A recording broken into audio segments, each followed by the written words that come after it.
ਹਮੇਸ਼ਾ ਦੀ ਤਰ੍ਹਾਂ ਸਮੀਪ ਕੰਗ ਮੇਰੇ ਨਾਲ ਧੱਕਾ ਕਰ ਜਾਂਦੇ ਆ ਕਿ ਮੇਰੀ ਘਰ ਵਾਲੀ ਦੀ ਫੋਟੋ ਕੰਨ ਤੇ ਟੰਗ ਦਿੰਦੇ ਆ। ਮੈਨੂੰ ਤਾਂ ਰੋਮਾਂਟਿਕ ਸੀਨ ਕਰਨ ਦਾ ਸਵਾਦ ਹੀ ਨਹੀਂ ਆਉਂਦਾ, ਮਤਲਬ ਮੌਕਾ ਹੀ ਨਹੀਂ ਮਿਲਦਾ ਸਵਾਦ ਕੀ ਆਉਣਾ। ਪਰ ਇਹ ਜੋ ਸਟੋਰੀ ਹੈ ਇਹ ਬੜੀ ਅੱਛੀ ਸਟੋਰੀ ਲਿਖੀ ਆ। ਸਮੀਪ ਕੰਗ ਜੀ ਨੇ ਫੈਸਲਾ ਲਿਆ ਫਿਲਮ ਤੋਂ ਹਟ ਕੇ ਵੀ ਕਿਉਂ ਨਾ ਵੈਬ ਸੀਰੀਜ਼ ਬਣਾਈ ਜਾਵੇ। ਮੈਨੂੰ ਪੈਸੇ ਦੀ ਲੋੜ ਸੀਗੀ ਕਿਉਂਕਿ ਮੈਂ ਘਰ ਲੈ ਲਿਆ ਸੀ ਇੱਥੇ ਮੋਹਾਲੀ।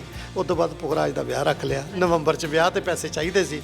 ਮੈਂ ਸਵੀਪ ਤੋਂ ਸਟੋਰੀ ਸੁਣੀ, ਮੈਨੂੰ ਸਭ ਕੁਝ ਅੱਛਾ ਲੱਗਿਆ। ਫਿਰ ਮੈਂ ਇੱਕ ਜਾਣ ਲੱਗੇ ਨੂੰ ਕਿਹਾ, ਮੈਂ ਕਿਹਾ ਭਾਜੀ ਗੱਲ ਕਰਨੀ ਸੀ। ਕਹਿੰਦਾ ਕੀ? ਮੈਂ ਕਿਹਾ ਪੁਖਰਾਜ ਦਾ ਵਿਆਹ ਅਤੇ ਮੈਨੂੰ ਨਾ ਜੇ ਤੁਸੀਂ ਪੈਸੇ ਐਡਵਾਂਸ ਦੇ ਦਿਓ ਮੇਰੇ ਵਿਆਹ 'ਤੇ ਕੰਮ ਆ ਜਾਣਗੇ ਅਤੇ ਤੁਸੀਂ ਆਪਣਾ ਕਰ ਲਿਓ ਜੋ ਕਰਨਾ।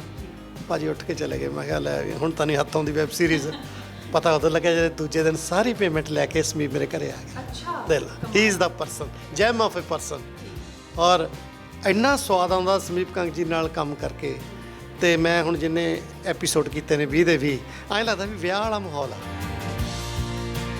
ਪਰਿਵਾਰ ਦੀ ਗੱਲ ਕਰੀਏ, ਦਿਸ਼ੂ ਐਡ ਆਨ ਹੋ ਚੁੱਕੀ। ਜਦੋਂ ਰਾਤ ਨੂੰ ਡਾਈਨਿੰਗ ਟੇਬਲ ਤੇ ਬੈਠ ਕੇ ਖਾਣਾ ਖਾਂਦੇ ਹੋ ਸਰ, ਕਿਸ ਤਰ੍ਹਾਂ ਦੀ ਗੱਲਬਾਤ, ਕਿਸ ਤਰ੍ਹਾਂ ਦਾ ਮਜ਼ਾਕ ਔਰ ਮਾਹੌਲ ਜਿਹੜਾ ਹੈ ਉਹ ਬਦਲਾਅ ਆਇਆ ਘਰ ਦੇ ਵਿੱਚ? ਦੇਖੋ ਇੱਕ ਤਾਂ ਪੁਖਰਾਜ ਹੋਣਾ ਦੀ ਆਦਤ ਆ, ਪਤਾ ਨਹੀਂ ਅੱਜ ਕੱਲ੍ਹ ਸਾਰੇ ਯੰਗਸਟਰ ਦੀ ਆ ਵੀ ਉੱਠਦੇ ਬਹੁਤ ਲੇਟ ਨੇ। ਉਹ ਤਾਂ ਵਿਆਹ ਤੋਂ ਪਹਿਲਾਂ ਹੀ ਲੇਟ ਉੱਠਦਾ ਸੀ ਬਹੁਤ। ਹਾਂ ਸ਼ੂਟਿੰਗ ਹੋਵੇ ਅੱਜ ਤੜਕੇ 6 ਵਜੇ ਉਹਦੀ ਉਡੀਕਾਂ ਤੇਰੀਆਂ ਫਿਲਮ ਦੀ ਸ਼ੂਟਿੰਗ ਚੱਲ ਰਹੀ ਆ, 6 ਵਜੇ ਸੈੱਟ 'ਤੇ ਪਹੁੰਚਿਆ ਹੋਇਆ ਸੀ। ਪਰ ਜਦੋਂ ਰਿਲੈਕਸ ਆ ਫਿਰ ਉਹਨੇ ਆਰਾਮ ਨਾਲ ਮਸਤੀ ਨਾਲ ਉੱਠਣਾ। ਸੋ ਟੇਬਲ 'ਤੇ ਵੈਰੀ ਰੇਅਰ ਕਿ ਕਦੇ ਇਕੱਠੇ ਬੈਠ ਕੇ ਰੋਟੀ ਖਾਈਏ। ਅਤੇ ਇਹਨਾਂ ਦੀ ਆਪਣੀ ਡਾਈਟ ਹੁੰਦੀ ਹੈ, ਬੱਚਿਆਂ ਦੀ। ਮੈਂ ਜਿੰਮ ਕਰਕੇ ਆਹ ਨਹੀਂ ਖਾਣਾ ਜੀ, ਮੈਂ ਉਹ ਲੈਣਾ, ਮੈਂ ਇਹ ਖਾਣਾ। ਸਾਨੂੰ ਹੁੰਦਾ ਵੀ ਖਾਂਦਾ ਪੀਂਦਾ ਤਾਂ ਹੈ ਨਹੀਂ, ਕਦੇ ਲਈ ਇਹਨਾਂ ਨੂੰ ਬਿਠਾਉਣਾ ਇੱਥੇ ਧੱਕੇ ਨਾਲ। ਪਰ ਕਈ ਵਾਰੀ ਦਰਸ਼ਕਾਂ ਤੋਂ ਵੀ ਕਮੈਂਟ ਬੜੇ ਪਿਆਰੇ ਪਿਆਰੇ ਸੁਣਨ ਨੂੰ ਮਿਲਦੇ ਆ। ਹੁਣ ਇੱਕ ਦਾ ਮੈਨੂੰ ਪੁਖਰਾਜ ਦੇ ਵਿਆਹ ਤੋਂ ਬਾਅਦ, ਭਲਾ ਜੀ ਸੱਚ ਦੱਸੋਗੇ ਇਹ ਗੱਲ ਪੁੱਛਾਂ? ਮੈਂ ਕਿਹਾ ਪੁੱਛੋ, ਝੂਠ ਨਾ ਬੋਲਿਓ। ਮੈਂ ਕਿਹਾ ਕਹਿੰਦਾ ਵਿਆਹ ਤੋਂ ਬਾਅਦ ਕਿੰਨੀ ਵਾਰੀ ਆਪਣੀ ਨੂੰਹ ਨੂੰ ਤੁਸੀਂ ਕਿਹਾ ਕੁੜੀਏ ਮੇਰੀ ਦਾਲ 'ਚ ਘਿਓ ਪਾ ਦੇ। ਵੱਡੀ ਸੋਹਣੀ ਗੱਲ ਹੈ ਕਿ ਅਮਰ ਨੂਰੀ ਜੀ ਨੇ ਇੱਕ ਵਾਰ ਫਿਰ ਤੋਂ ਇੱਕ ਨਵੀਂ ਜ਼ਿੰਦਗੀ ਦੀ ਸ਼ੁਰੂਆਤ ਕੀਤੀ। ਸੋ ਵਧੀਆ ਲੱਗਦਾ। ਬੜਾ ਉਹਨਾਂ ਨੂੰ ਹਸਾਉਣ ਦੀ ਕੋਸ਼ਿਸ਼ ਕਰਦੇ ਆ ਵੀ ਥੋੜ੍ਹਾ ਜਿਹਾ ਦੁੱਖ ਤੋਂ ਬਾਹਰ ਆਉਣ। ਔਰ ਸੱਚ ਪੁੱਛੋ, ਮੈਂ ਨੂਰੀ ਜੀ ਦਾ ਕਿਰਦਾਰ ਕਹਿ ਕੇ ਪਵਾਇਆ ਇਹਦੇ 'ਚ ਬਈ ਮੈਨੂੰ ਇਹਦੇ 'ਚ ਇਸ ਰੋਲ ਦੇ ਵਿੱਚ ਫਿੱਟ ਮੈਨੂੰ ਨੂਰੀ ਜੀ ਲੱਗਦੇ ਆ ਵੀ ਨੂਰੀ ਜੀ ਕਰੋ। ਮੈਂ 3 ਕਰੈਕਟਰ ਉਹਨਾਂ ਨੂੰ ਸੁਜੈਸਟ ਕੀਤੇ ਸੀਗੇ ਵੀ ਇਹਨਾਂ ਤਿੰਨਾਂ 'ਚੋਂ ਮੇਰੀ ਪਹਿਲੀ ਪ੍ਰੈਫਰੈਂਸ ਨੂਰੀ ਜੀ ਨੇ। ਅੱਜ ਵੀ ਉਹਨਾਂ ਨੂੰ ਹੱਸਦੇ ਰਹੇ, ਰੀਲ ਬਣਾਉਂਦੇ ਰਹਿੰਦੇ ਉਹਨਾਂ ਨਾਲ। ਉਹ ਬਿੰਦੂ ਜੀ ਨੇ ਕੱਲ੍ਹ ਰੀਲ ਪਾਈ ਬੜੀ ਅੱਛੀ, ਅਤੇ ਉਹਨਾਂ ਨੂੰ ਪੁੱਛਦੇ ਆ ਨੂਰੀ ਜੀ ਤੁਹਾਡੇ ਦਿਲ ਦੇ ਸਭ ਤੋਂ ਕਰੀਬ ਕੌਣ ਆ? ਉਹ ਕਹਿੰਦੀ ਸਰਦੂਲ ਸਿਕੰਦਰ।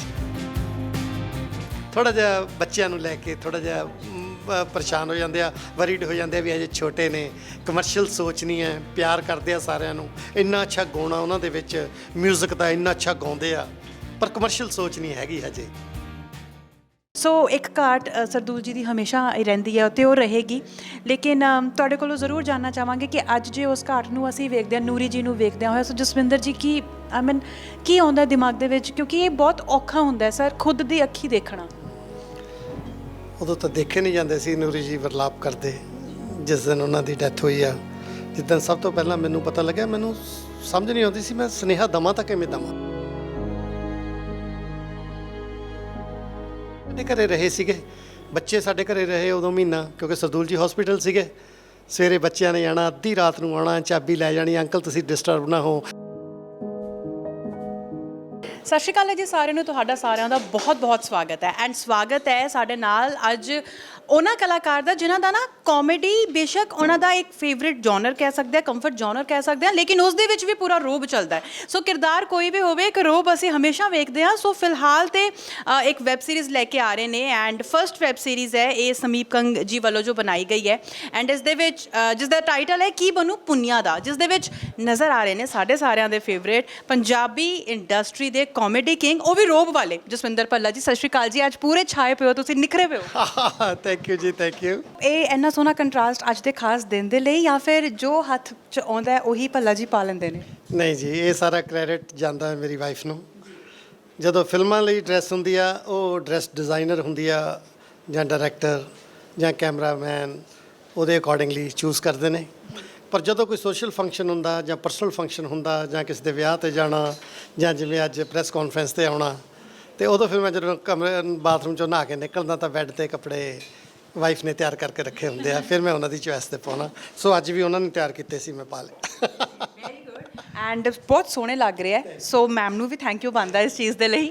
ਸਾਡੀ ਕੁੜੀ ਸਾਨੂੰ ਕੰਪਲੀਮੈਂਟ ਦੇਵੇ, ਹੋਰ ਕੀ ਚਾਹੀਦਾ, ਸਾਡਾ ਤਾਂ ਦਿਨ ਬਣ ਗਿਆ। ਸਾਡੀ ਇਹੀ ਗੱਲਾਂ ਅਸੀਂ ਹਮੇਸ਼ਾ ਆਈ ਮੀਨ ਇੱਕ ਬਲੇਸਿੰਗ ਵਾਂਗੂ ਲੱਗਦੀਆਂ ਨੇ, ਲੇਕਿਨ ਇਹੀ ਰੌਣਕਾਂ ਅਸੀਂ ਫਿਲਮ ਦੇ ਵਿੱਚ ਵੀ ਵੇਖਦੇ ਹਾਂ। ਸੋ ਪੱਲਾ ਜੀ ਕੀ ਬਣੂ ਪੁੰਨੀਆ ਦਾ, ਮਤਲਬ ਤੁਹਾਡਾ ਕੀ ਬਣੂ ਜਾਂ ਤੁਸੀਂ ਕੀ ਬਣਾਓਗੇ? ਇਹਦੇ 'ਚ ਫੈਮਿਲੀ ਦਾ ਹੈੱਡ ਦਾ ਕਿਰਦਾਰ ਜਾਣੀ ਕਿ ਬਲਵੰਤ ਸਿੰਘ ਪੂਨੀਆ ਦਾ ਮੈਂ ਨਿਭਾ ਰਿਹਾ। ਅੱਗੋਂ ਨਿੱਕਾ ਪੂਨੀਆ ਸਾਡੇ ਬੱਬਲ ਰਾਏ ਜੀ ਔਰ ਸਮੀਪ ਕੰਗ ਜੀ ਨੇ ਇਸ ਫਿਲਮ ਨੂੰ ਵੈਬ ਸੀਰੀਜ਼ ਨੂੰ ਡਾਇਰੈਕਟ ਕੀਤਾ। ਰਾਜਨ ਅਗਰਵਾਲ ਜੀ ਜਿਨ੍ਹਾਂ ਨੇ ਡੈਡੀ ਕੋਲ ਮੁੰਡੇ ਫੂਲ ਫਿਲਮ ਲਿਖੀ, ਇਹਨਾਂ ਦੀ ਸਟੋਰੀ ਲਿਖੀ। ਅਮਨ ਸੰਧੂ ਜੀ ਨੇ ਇਹਦੇ ਡਾਇਲਾਗ ਲਿਖੇ ਔਰ ਬਾਕੀ ਤੜਕਾ ਜਸਵਿੰਦਰ ਭੱਲਾ ਨੇ ਲਾਇਆ ਡਾਇਲਾਗਸ ਨੂੰ। ਔਰ ਬਹੁਤ ਸਾਰੇ ਹੋਰ ਸਪੋਰਟਿੰਗ ਫਨਕਾਰਸ ਨੇ, ਜਿਵੇਂ ਦਿਲਾਵਰ ਸਿੱਧੂ, ਬਹੁਤ ਅੱਛਾ ਰੋਲ ਆ ਇਹਨਾਂ ਦਾ ਇਸ ਫਿਲਮ ਦੇ ਵਿੱਚ। ਔਰ ਹੋਰ ਵੀ ਜਿਵੇਂ ਚੰਦਨ ਗਿੱਲ ਲੜਕੀ ਨਵੀਂ ਆਈ ਹੈ ਇੱਕ ਇੰਡਸਟਰੀ 'ਚ, ਉਹ ਵੀ ਰੋਲ ਅੱਛਾ ਕਰ ਰਹੀ ਆ। ਅਤੇ ਓਵਰਆਲ ਕਹਿ ਸਕਦੇ ਹੋ ਇਹ ਜਿਹੜਾ ਵੈਬ ਤਿਆਰ ਕੀਤਾ ਸੀ ਵੈਬ ਸੀਰੀਜ਼ ਲਈ, ਇਹ ਤੁਸੀਂ ਦੇਖ ਕੇ ਇੰਜੋਏ ਕਰੋਗੇ, ਕਿਉਂਕਿ ਇਹਦੇ ਵਿੱਚ ਜਿਸ ਤਰ੍ਹਾਂ ਸਮੀਪ ਕੰਗ ਜੀ ਦੀ ਕਹਿ ਸਕਦੇ ਹੋ ਵੀ ਇੱਕ ਸਪੈਸ਼ਲਿਟੀ ਆ ਕਿ ਉਹ ਇੱਕ ਐਸਾ ਤਾਣਾ ਬਾਣਾ ਬੁਣਦੇ ਆ ਸਟੋਰੀ ਦਾ, ਜਿਹਦੇ ਵਿੱਚ ਐਸੇ ਝੂਠ ਦੇ ਪਲੰਦੇ 'ਤੇ ਸਟੋਰੀ ਖੜੀ ਕਰਦੇ ਆ ਜਿਹਦਾ ਡਰ ਹੁੰਦਾ ਸਾਰੀ ਫਿਲਮ ਦੇ ਵਿੱਚ ਹੁਣ ਵੀ ਡਿੱਗੀ ਹੁਣ ਵੀ ਡਿੱਗੀ। ਸੋ ਜਦੋਂ ਡਿੱਗਦੀ ਆ ਮਤਲਬ ਝੂਠ ਦਾ ਪਰਦਾ ਚੱਕਿਆ ਜਾਂਦਾ, ਸੱਚ ਸਾਹਮਣੇ ਆਉਂਦਾ, ਤਾਂ ਉਸ ਵੇਲੇ ਦੇਖੋ ਕੀ ਬਣਦਾ ਪੂਨੀਆ ਨਾਲ, ਤਾਂ ਕੀ ਬਣੂ ਪੂਨੀਆ ਦਾ। ਸੋ ਹੁਣ ਤੱਕ ਅਸੀਂ ਫੁੱਲ ਫਲੈਸ਼ਡ ਫਿਲਮਾਂ ਵੇਖਦੇ ਆਏ ਹਾਂ, ਹੈ ਨਾ, ਇੱਕ ਲੰਬੀ ਕਹਾਣੀ ਹੁੰਦੀ ਹੈ, ਲੇਕਿਨ ਹੁਣ ਉਸ ਕਹਾਣੀ ਨੂੰ ਐਪੀਸੋਡਸ ਦੇ ਵਿੱਚ ਕਿਸ ਤਰ੍ਹਾਂ ਡਿਵਾਈਡ ਕੀਤਾ ਔਰ ਕਿਸ ਤਰ੍ਹਾਂ ਇੱਕ ਕੰਟੈਂਟ ਡਿਲੀਵਰ ਕੀਤਾ ਗਿਆ, ਇਹ ਵੇਖਣਾ ਬਹੁਤ ਹੀ ਇੰਟਰਸਟਿੰਗ ਹੋਣ ਵਾਲਾ ਹੈ। ਲੇਕਿਨ ਤੁਹਾਡੇ ਕੋਲੋਂ ਸਵਾਲ ਇਹ ਹੈ ਕਿ ਇਸ ਔਲਾਦ ਦਾ ਮਜ਼ਾ ਜਾਂ ਸਵਾਦ, ਆਈ ਮੀਨ ਕੀ ਲਿਆ ਗਿਆ, ਮਜ਼ਾ ਹੈਗਾ ਜਾਂ ਸਵਾਦ ਹੈਗਾ ਜਾਂ ਨਹੀਂ ਹੈਗਾ? ਇਹਦੇ 'ਚ ਦੋਨੋਂ ਚੀਜ਼ਾਂ ਤੁਹਾਨੂੰ ਦੇਖਣ ਨੂੰ ਮਿਲਣਗੀਆਂ, ਕਿਉਂਕਿ ਹਮੇਸ਼ਾ ਦੀ ਤਰ੍ਹਾਂ ਸਮੀਪ ਕੰਗ ਮੇਰੇ ਨਾਲ ਧੱਕਾ ਕਰ ਜਾਂਦੇ ਆ ਕਿ ਮੇਰੀ ਘਰ ਵਾਲੀ ਦੀ ਫੋਟੋ ਕੰਨ 'ਤੇ ਟੰਗ ਦਿੰਦੇ ਆ। ਮੈਨੂੰ ਤਾਂ ਰੋਮਾਂਟਿਕ ਸੀਨ ਕਰਨ ਦਾ ਸਵਾਦ ਹੀ ਨਹੀਂ ਆਉਂਦਾ, ਮਤਲਬ ਮੌਕਾ ਹੀ ਨਹੀਂ ਮਿਲਦਾ, ਸਵਾਦ ਕੀ ਆਉਣਾ। ਸੋ ਸੁੱਕਾ ਕਹਿ ਹੀ ਲਈਦਾ, ਨਾ ਮਜ਼ਾ ਨਾ ਸਵਾਦ, ਹੈ ਨਾ। ਸੋ ਪਰ ਇਹ ਜੋ ਸਟੋਰੀ ਹੈ ਇਹ ਬੜੀ ਅੱਛੀ ਸਟੋਰੀ ਲਿਖੀ ਆ। ਸਮੀਪ ਕੰਗ ਜੀ ਨੇ ਫੈਸਲਾ ਲਿਆ ਫਿਲਮ ਤੋਂ ਹਟ ਕੇ ਵੀ ਕਿਉਂ ਨਾ ਵੈਬ ਸੀਰੀਜ਼ ਬਣਾਈ ਜਾਵੇ। ਸੋ ਉਹਨਾਂ ਨੇ ਚਾਂਸ ਲਿਆ, ਨਾਲ ਸਾਨੂੰ ਲਿਆ। ਰੀਜ਼ਨ ਸੀ ਕਿ ਅੱਜ ਕੱਲ੍ਹ ਕੋਵਿਡ ਕਰਕੇ ਥੀਏਟਰ ਬੰਦ ਨੇ, ਕੋਈ ਰਾਤ ਦਾ ਸ਼ੋਅ ਨਹੀਂ, ਕੋਈ ਕਰਫਿਊ ਲੱਗਿਆ ਹੁੰਦਾ ਰਾਤਾਂ ਨੂੰ, ਇੱਕ ਸੀਟ ਛੱਡ ਕੇ ਬਹਿਣਾ, ਜਿੰਨੇ ਪੈਸੇ ਖਰਚਦੇ ਆ ਉਹਨੇ ਵਾਪਸ ਨਹੀਂ ਆਉਂਦੇ। ਔਰ ਇਹ ਇੱਕ ਐਸਾ ਪਲੇਟਫਾਰਮ ਆ ਪ੍ਰਮਾਤਮਾ ਦੀ ਕਿਰਪਾ ਨਾਲ ਜਿਹੜਾ ਮੁਫਤ ਦਿਖਾ ਕੇ ਵੀ ਉਹਦੇ 'ਚ ਕੁਝ ਨਾ ਕੁਝ ਖੱਟ ਲੈਂਦੇ ਆ। ਸੋ ਮੈਨੂੰ ਉਮੀਦ ਆ ਨਾ ਹੀ ਪੈਸੇ ਪੂਰੇ ਹੋਣਗੇ ਬਲਕਿ ਪ੍ਰੋਫਿਟ ਵੀ ਹੋਏਗਾ ਸਮੀਪ ਕੰਗ ਜੀ ਨੂੰ, ਜਿਸ ਇਮਾਨਦਾਰੀ ਨਾਲ, ਜਿਸ ਸ਼ਿੱਦਤ ਨਾਲ ਇਹ ਵੈਬ ਸੀਰੀਜ਼ ਤਿਆਰ ਕੀਤੀ ਆ। ਬਾਕੀ ਮਿਹਨਤ ਅਸੀਂ ਕੀਤੀ ਆ, ਉਹਨੂੰ ਰੰਗ ਭਾਗ ਆਸ਼ੀਰਵਾਦ ਪ੍ਰਮਾਤਮਾ ਨੇ ਦੇਣਾ ਤੁਹਾਡੇ ਸਾਰਿਆਂ ਦੇ ਸਪੋਰਟ ਨਾਲ। ਲੇਕਿਨ ਅਸੀਂ ਸਾਰੇ ਜਾਣਦੇ ਹਾਂ ਕਿ ਤੁਸੀਂ ਤੇ ਸਮੀਪ ਜੀ ਨੇ ਕੰਮ ਵੀ ਬੜਾ ਇਕੱਠਿਆਂ ਨੇ ਕੀਤਾ, ਤੁਹਾਡਾ ਰਿਸ਼ਤਾ ਵੀ ਬੜਾ ਸੋਹਣਾ ਹੈ, ਯਾਰੀ ਦੋਸਤੀ ਕਹਿ ਲਈ ਜਾਂ ਫੈਮਿਲੀ ਰਿਲੇਸ਼ਨ ਕਹਿ ਲਈ, ਹੈ ਨਾ। ਸੋ ਵੈਬ ਸੀਰੀਜ਼ ਲਈ ਹਾਂ ਕਰਨ ਦੀ ਵਜ੍ਹਾ ਕਿਤੇ ਨਾ ਕਿਤੇ ਯਾਰੀ ਦੋਸਤੀ ਵੀ ਸੀ, ਕਿਉਂਕਿ ਜਦੋਂ ਪਹਿਲੀ ਵੈਬ ਸੀਰੀਜ਼ ਜਿੱਥੋਂ ਟ੍ਰੈਂਡ ਸ਼ੁਰੂ ਹੋਇਆ ਉਹ ਪੁਖਰਾਜ ਦੀ ਸੀ, ਯਾਰ ਜਿਗਰੀ, ਜਿਹਦੇ ਲਈ ਤੁਸੀਂ ਬਿਲਕੁਲ ਨਾਖੁਸ਼ ਸੀਗੇ ਜਦੋਂ ਤੱਕ ਉਹ ਬਣ ਨਹੀਂ ਸੀਗੀ। ਸੋ ਇਸ ਵੈਬ ਸੀਰੀਜ਼ ਦੇ ਲਈ ਹਾਂ ਕਰਨ ਦੀ ਵਜ੍ਹਾ ਕੀ ਹੈ? ਕਿਉਂਕਿ ਸਮੀਪ ਜੀ ਵੀ ਉਸੇ ਵੈਬ ਸੀਰੀਜ਼ ਤੋਂ ਇਫੈਕਟ ਹੋ ਕੇ, ਇਨਫਲੂਐਂਸਡ ਹੋ ਕੇ ਉਹਨਾਂ ਨੇ ਵੈਬ ਸੀਰੀਜ਼ ਦਾ ਪਲਾਨ ਬਣਾਇਆ। ਦੇਖੋ ਸਾਨੂੰ ਐਂ ਲੱਗਦਾ ਸੀ ਵੀ ਅਸੀਂ ਮਿਹਨਤ ਤਾਂ ਉਨੀ ਹੀ ਕਰਨੀ ਆ, ਰਾਦਰ ਉਹਦੇ ਨਾਲੋਂ ਵੱਧ ਕਰਨੀ ਆ ਫਿਲਮ ਨਾਲੋਂ, ਅਤੇ ਸਟੇਟਸ ਸਾਨੂੰ ਐਂ ਲੱਗਣਾ ਯਾਰ ਵੈਬ ਸੀਰੀਜ਼ ਪਾਤੀ, ਹੈ ਨਾ, ਵੀ ਤੁਸੀਂ ਉਹ ਕਿਉਂ ਨਹੀਂ ਪਾਈ। ਕਿਉਂਕਿ ਇਹ ਦੁੱਖ ਸਾਡੇ ਅੰਦਰ ਕਿਸੇ ਵੇਲੇ ਜਿੰਨੇ ਜੰਮੇ ਸਾਰੇ ਨਿਕੰਮੇ ਵੇਲੇ ਅਸੀਂ ਭੋਗ ਚੁੱਕੇ ਹਾਂ। ਕਿਉਂਕਿ ਜਦੋਂ ਫਿਲਮ ਸਾਨੂੰ ਸਾਈਨ ਕੀਤੀ ਸੀ ਕਹਿੰਦੇ ਸੀ ਥੀਏਟਰ 'ਚ ਲੱਗਣੀ ਆ, ਕੋਵਿਡ ਕਰਕੇ ਜਾਂ ਪ੍ਰੋਡਿਊਸਰਸ ਦੀ ਜਾਂ ਡਾਇਰੈਕਟਰਸ ਦੀ, ਉਹਨਾਂ ਦੀ ਮੇਕਰਸ ਦੀ ਕੀ ਮਜਬੂਰੀਆਂ ਆਉਣੀਆਂ, ਸਾਰਾ ਕੁਝ ਹੋ ਗਿਆ, ਡਬਿੰਗ ਹੋ ਗਈ। ਲਾਸਟ ਮੂਮੈਂਟ 'ਤੇ ਜਿੱਦਣ ਥੀਏਟਰ 'ਚ ਟ੍ਰੇਲਰ ਆਉਣਾ ਸੀ ਉਸ ਦਿਨ ਟ੍ਰੇਲਰ ਨਹੀਂ ਆਇਆ ਉਹਦਾ, ਕਿਸਮਤ ਫਿਲਮ ਦੇ ਵਿੱਚ। ਅਸੀਂ ਕੁਆਰੀਜ਼ ਪਾਈਆਂ ਵੀ ਟ੍ਰੇਲਰ ਕਿਉਂ ਨਹੀਂ ਆਇਆ, ਉਹਨਾਂ ਨੇ ਫਿਰ ਦੱਸਿਆ ਵੀ ਇਸ ਕਰਕੇ ਟ੍ਰੇਲਰ ਨਹੀਂ ਆਇਆ ਥੀਏਟਰ ਦੇ ਵਿੱਚ, ਵੀ ਥੀਏਟਰ 'ਚ ਤਾਂ ਲੱਗਣੀ ਨਹੀਂ ਇਹ ਫਿਲਮ, ਇਹ ਤਾਂ ਅਸੀਂ OTT ਪਲੇਟਫਾਰਮ 'ਤੇ ਪਾ ਰਹੇ ਹਾਂ। ਸਾਨੂੰ ਅੱਗ ਲੱਗ ਗਈ ਇੱਕਦਮ ਵੀ ਅਸੀਂ ਇੰਨੀ ਮਿਹਨਤ ਕੀਤੀ, ਇਹ ਤੁਸੀਂ ਉਹਦੇ 'ਤੇ ਪਾ ਰਹੇ ਹੋ। ਉਹ ਕਹਿੰਦੇ ਸਾਨੂੰ ਫਿਲਮ ਰਿਲੀਜ਼ ਕਰ ਲੈਣ ਦਿਓ, ਤੁਸੀਂ ਤਾਂ ਆਪਣਾ ਮਿਹਨਤਾਂ ਨਾਲ ਲੈ ਚੁੱਕੇ ਹੋ, ਹੁਣ ਸਾਡਾ ਸਮਾਨ ਆ ਅਸੀਂ ਵੇਚੀਏ, ਘਰੇ ਰੱਖੀਏ, ਜਿੱਥੇ ਮਰਜ਼ੀ ਪਾਈਏ ਨਾ ਪਾਈਏ। ਪਰ ਇੱਕ ਆਰਟਿਸਟ ਦੀ ਆਪਣੀ ਸੈਟਿਸਫੈਕਸ਼ਨ ਹੁੰਦੀ ਆ ਵੀ ਮੈਨੂੰ ਫੀਡਬੈਕ ਜਿਹੜਾ ਮਿਲਣਾ, ਇਨਸਟੈਂਟ ਮਿਲਣਾ, ਉਹ ਮੈਨੂੰ ਸਿਲਵਰ ਸਕਰੀਨ 'ਤੇ ਮਿਲਣਾ, ਜਦੋਂ ਲੋਕ ਬੈਠੇ ਤਾੜੀਆਂ ਮਾਰਦੇ ਆ, ਅਪਲੋਜ਼ਸ ਕਰਦੇ ਆ, ਤੁਹਾਨੂੰ ਪਿਆਰ ਕਰਦੇ ਆ, ਉਹ ਸਾਨੂੰ ਦੇਖਣ ਨੂੰ ਕਿੱਥੋਂ ਮਿਲੂਗਾ। ਉਹ ਫਿਰ ਨਹੀਂ ਮੰਨੇ, ਉਹਨਾਂ ਨੇ ਉਹਦੇ 'ਤੇ ਪਾਈ। ਨੋ ਡਾਊਟ ਥੀਏਟਰ ਨਾਲੋਂ ਕਿੰਨੇ ਟਾਈਮਸ ਜ਼ਿਆਦਾ ਉਹਨਾਂ ਨੂੰ ਪ੍ਰੋਫਿਟ ਹੋਇਆ, ਦੇ ਨੋ ਬੈਟਰ। ਸਾਨੂੰ ਕਿਹੜਾ, ਅਸੀਂ ਨਾ ਪੁੱਛਦੇ ਹਾਂ ਨਾ ਅਗਲਾ ਦੱਸਦਾ। ਪਰ ਅਸੀਂ ਉਹ ਚੀਜ਼ ਮਿਸ ਕੀਤੀ ਪਰ ਹਜਮ ਕੀਤੀ। ਨਾਲ ਉਹਨਾਂ ਦਾ ਇਹ ਸੀ ਹੁਣ ਗਾਹਾਂ ਗਾਹਾਂ ਟ੍ਰੈਂਡ ਵੈਬ ਸੀਰੀਜ਼ ਦਾ ਬਣ ਰਿਹਾ, ਆਪਣੇ ਆਪ ਨੂੰ ਮੋਲਡ ਕਰੋ। ਜਿਵੇਂ ਮੈਂ ਪੁਖਰਾਜ ਨੂੰ ਕਹਿੰਦਾ ਸੀ, ਤੂੰ ਕੀ ਵੈਬ ਸੀਰੀਜ਼ ਦੇ ਯਾਰ ਚੱਕਰ 'ਚ ਪਿਆ, ਤੂੰ ਕਿਉਂ ਨਹੀਂ ਫਿਲਮਾਂ ਕਰਦਾ, ਤੈਨੂੰ ਫਿਲਮਾਂ ਆਫਰ ਹੋ ਰਹੀਆਂ ਨੇ। ਉਹ ਕਹਿੰਦਾ ਡੈਡੀ ਫਿਲਮਾਂ ਨਾਲੋਂ ਵੱਧ ਪਿਆਰ ਮੈਨੂੰ ਵੈਬ ਸੀਰੀਜ਼ ਨੇ ਦਿੱਤਾ, ਮੇਰੇ ਯੰਗਸਟਰਸ ਦੋਸਤਾਂ ਨੇ ਦਿੱਤਾ, ਫੈਨਸ ਨੇ ਦਿੱਤਾ, ਮੈਨੂੰ ਹੁਣ ਤੱਕ ਇੰਨਾ ਪਿਆਰ ਕਰਦੇ ਆ। ਮੈਂ ਦੱਸਦਾ ਹੁੰਦਾ, ਮੈਂ ਇੰਗਲੈਂਡ ਇੱਕ ਦਿਨ ਪੁਖਰਾਜ ਦੇ ਨਾਲ ਫਿਲਮ ਤੇਰੀਆਂ ਮੇਰੀਆਂ ਹੇਰਾ ਫੇਰੀ ਦੀਆਂ ਸ਼ੂਟਿੰਗ ਕਰ ਰਿਹਾ ਸੀ ਅਤੇ ਬਾਅਦ ਦੇ ਵਿੱਚ ਅਸੀਂ ਸੋਹ ਰੋਡ 'ਤੇ ਬੈਠ ਕੇ ਇੱਕ ਹੋਟਲ 'ਤੇ ਚਾਹ ਪੀਣ ਲੱਗੇ, ਢਾਬਾ ਸੀ ਉਹ। ਇੱਕ ਲਾਈਨ ਪ੍ਰੋਡਿਊਸਰ ਆਇਆ, ਕਹਿੰਦਾ ਭੱਲਾ ਜੀ ਕੁਛ ਬੱਚੇ ਆਇਆ, ਫੋਟੋ ਕਰਾਉਣੀ ਆ। ਮੈਂ ਕਿਹਾ ਕਰਾ ਲਓ। ਉਹ ਬੱਚੇ ਅੰਦਰ ਆਏ, ਮੈਂ ਸੀਟ ਤੋਂ ਉੱਠ ਗਿਆ ਅਤੇ ਮੈਨੂੰ ਕ੍ਰੋਸ ਕਰਕੇ ਕਹਿੰਦੇ ਇਸ ਤਾਂ ਜੱਸ ਨਾਲ ਕਰਾਉਣੀ ਆ ਜੀ। ਮੈਂ ਸੋਚਿਆ ਜੱਸ ਤਾਂ ਮੈਂ ਹੀ ਹਾਂ, ਜਸਵਿੰਦਰ ਭੱਲਾ। ਕਹਿੰਦੇ ਨਹੀਂ, ਇਹ ਯਾਰ ਜਿਗਰੀ ਕਸੂਤੀ ਵਾਲਾ ਜੱਸ ਆ। ਫਿਰ ਮੈਨੂੰ ਝਟਕਾ ਜਿਹਾ ਲੱਗਿਆ, ਯਾਰ ਇਹ ਵਾਕਿਆ ਜੋ ਬੱਚਿਆਂ ਨੇ ਮਿਹਨਤ ਕੀਤੀ ਆ, ਜੇ ਉਹਨੂੰ ਫਲ ਮਿਲਿਆ, ਪਿਆਰ ਮਿਲਿਆ, ਤਾਂ ਹੀ ਲੋਕ ਆਏ ਆ, ਉਹ ਵੀ ਫੋਰਨ ਦੇ। ਸੋ ਅਸੀਂ ਐਡਮੈਂਟ ਹੋਏ ਰੱਖੀਏ ਨਹੀਂ ਜੀ ਇਸ ਤਾਂ ਫਿਲਮਾਂ ਹੀ ਕਰਨੀਆਂ। ਫਿਰ ਸਮੀਪ ਕੰਗ ਜੀ ਨੇ ਕਿਹਾ। ਫਿਰ ਮੈਨੂੰ ਥੋੜ੍ਹਾ ਜਿਹਾ ਇੱਕ ਰੀਜ਼ਨ ਇਹ ਸੀ ਕਿ ਉਹਨਾਂ ਦਿਨਾਂ 'ਚ ਜਦੋਂ ਸ਼ੁਰੂ ਹੋਈ ਮੈਨੂੰ ਐਡਵਾਂਸ ਦੇਣ ਆਏ, ਮੈਨੂੰ ਪੈਸੇ ਦੀ ਲੋੜ ਸੀਗੀ ਕਿਉਂਕਿ ਮੈਂ ਘਰ ਲੈ ਲਿਆ ਸੀ ਇੱਥੇ ਮੋਹਾਲੀ। ਉਸ ਤੋਂ ਬਾਅਦ ਪੁਖਰਾਜ ਦਾ ਵਿਆਹ ਰੱਖ ਲਿਆ ਨਵੰਬਰ 'ਚ, ਵਿਆਹ 'ਤੇ ਪੈਸੇ ਚਾਹੀਦੇ ਸੀ। ਮੈਂ ਸਵੀਪ ਤੋਂ ਸਟੋਰੀ ਸੁਣੀ, ਮੈਨੂੰ ਸਭ ਕੁਝ ਅੱਛਾ ਲੱਗਿਆ। ਫਿਰ ਮੈਂ ਇੱਕ ਜਾਣ ਲੱਗੇ ਨੂੰ ਕਿਹਾ, ਮੈਂ ਕਿਹਾ ਭਾਜੀ ਗੱਲ ਕਰਨੀ ਸੀ। ਕਹਿੰਦਾ ਕੀ? ਮੈਂ ਕਿਹਾ ਪੁਖਰਾਜ ਦਾ ਵਿਆਹ ਅਤੇ ਮੈਨੂੰ ਨਾ ਜੇ ਤੁਸੀਂ ਪੈਸੇ ਐਡਵਾਂਸ ਦੇ ਦਿਓ ਮੇਰੇ ਵਿਆਹ 'ਤੇ ਕੰਮ ਆ ਜਾਣਗੇ ਅਤੇ ਤੁਸੀਂ ਆਪਣਾ ਕਰ ਲਿਓ ਜੋ ਕਰਨਾ। ਭਾਜੀ ਉੱਠ ਕੇ ਚਲੇ ਗਏ। ਮੈਂ ਕਿਹਾ ਲੈ ਵੀ ਹੁਣ ਤਾਂ ਨਹੀਂ ਹੱਥ ਆਉਂਦੀ ਵੈਬ ਸੀਰੀਜ਼। ਪਤਾ ਉਦੋਂ ਲੱਗਿਆ ਜਦੋਂ ਦੂਜੇ ਦਿਨ ਸਾਰੀ ਪੇਮੈਂਟ ਲੈ ਕੇ ਸਮੀਪ ਮੇਰੇ ਘਰੇ ਆ ਗਿਆ। ਦਿਲ ਹੀ is the person, jam of A person. ਔਰ ਇੰਨਾ ਸਵਾਦ ਆਉਂਦਾ ਸਮੀਪ ਕੰਗ ਜੀ ਨਾਲ ਕੰਮ ਕਰਕੇ। ਅਤੇ ਮੈਂ ਹੁਣ ਜਿੰਨੇ ਐਪੀਸੋਡ ਕੀਤੇ ਨੇ 20 ਦੇ 20, ਐਂ ਲੱਗਦਾ ਵੀ ਵਿਆਹ ਵਾਲਾ ਮਾਹੌਲ ਆ। ਉਹ ਤੁਸੀਂ ਕਿੰਨੇ ਵਾਰੇ ਆਏ ਹੋ ਉੱਥੇ ਸਾਡੇ ਲੋਕੇਸ਼ਨ 'ਤੇ ਜਦੋਂ ਕਰਦੇ ਆ, ਕਦੇ ਤੁਹਾਨੂੰ ਟੈਂਸ ਨਹੀਂ ਮਹਿਸੂਸ ਹੋਣ ਦਿੰਦਾ, ਆਪ ਜਿੰਨਾ ਮਰਜ਼ੀ ਹੋਵੇ। ਫਿਰ ਜਦੋਂ ਕਹਿਣਾ ਭਾਜੀ ਅੱਜ ਮੈਂ ਆ ਨਹੀਂ ਸਕਦਾ, ਅੱਜ ਮੈਂ ਉੱਥੇ ਚੱਲਿਆ, 1 ਮਿੰਟ ਸੋਚਣਾ ਫਿਰ ਕੋਈ ਗੱਲ ਨਹੀਂ ਭਾਜੀ ਤੁਸੀਂ ਕਰੋ ਆਪਣਾ ਕੰਮ, ਮੈਂ ਕਰ ਲੂੰਗਾ, ਮੈਂ ਮੈਨੇਜ ਕਰ ਲੂੰਗਾ।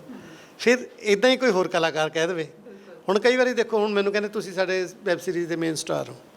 ਕਈ ਵਾਰੀ ਇਮੈਜਿਨ ਸਾਰੀ ਸਟਾਰ ਕਾਸਟ ਦੇ ਵਿੱਚੋਂ ਮੈਂ ਇਕੱਲਾ ਹੁੰਦਾ ਸੀ ਸੈੱਟ 'ਤੇ, ਸੀਨ ਕਰ ਲੈਣਾ ਉਹਨਾਂ ਨੇ, ਕਿਉਂਕਿ ਇਹ ਉਹਨਾਂ ਦੇ ਦਿਮਾਗ 'ਚ ਸਾਰਾ ਕੁਝ ਬੈਠਾ ਵੀ ਮੈਂ ਆਹ ਸੀਨ ਕ੍ਰੀਏਟ ਕਰਨਾ, ਆਹ ਮੈਂ ਇਹਦੇ ਵਿੱਚ ਕਲੋਜ਼ ਲੈ ਲੈਣੇ ਜਸਵਿੰਦਰ ਭੱਲਾ ਦੇ, ਉਹਨੂੰ ਸਮਝਾ ਦੇਣਾ ਵੀ ਆਹ ਸਾਹਮਣੇ ਤੁਹਾਡੇ ਕਰੈਕਟਰ ਖੜ੍ਹੇ ਨੇ, ਇੱਥੇ ਤੁਹਾਡਾ ਮੁੰਡਾ ਖੜ੍ਹਾ, ਇੱਥੇ ਤੁਹਾਡੀ ਨੂੰਹ ਹੋਣ ਵਾਲੀ ਖੜ੍ਹੀ ਆ, ਇੱਥੇ ਤੁਹਾਡਾ ਸਾਲਾ ਖੜ੍ਹਾ, ਇੱਧਰ ਸਾਲੇ ਹਾਲ ਖੜ੍ਹੀ ਆ, ਇੱਧਰ ਨੌਕਰਾਣੀ ਖੜ੍ਹੀ ਆ, ਇੱਧਰ ਤੁਹਾਡਾ ਨੌਕਰ ਖੜ੍ਹਾ।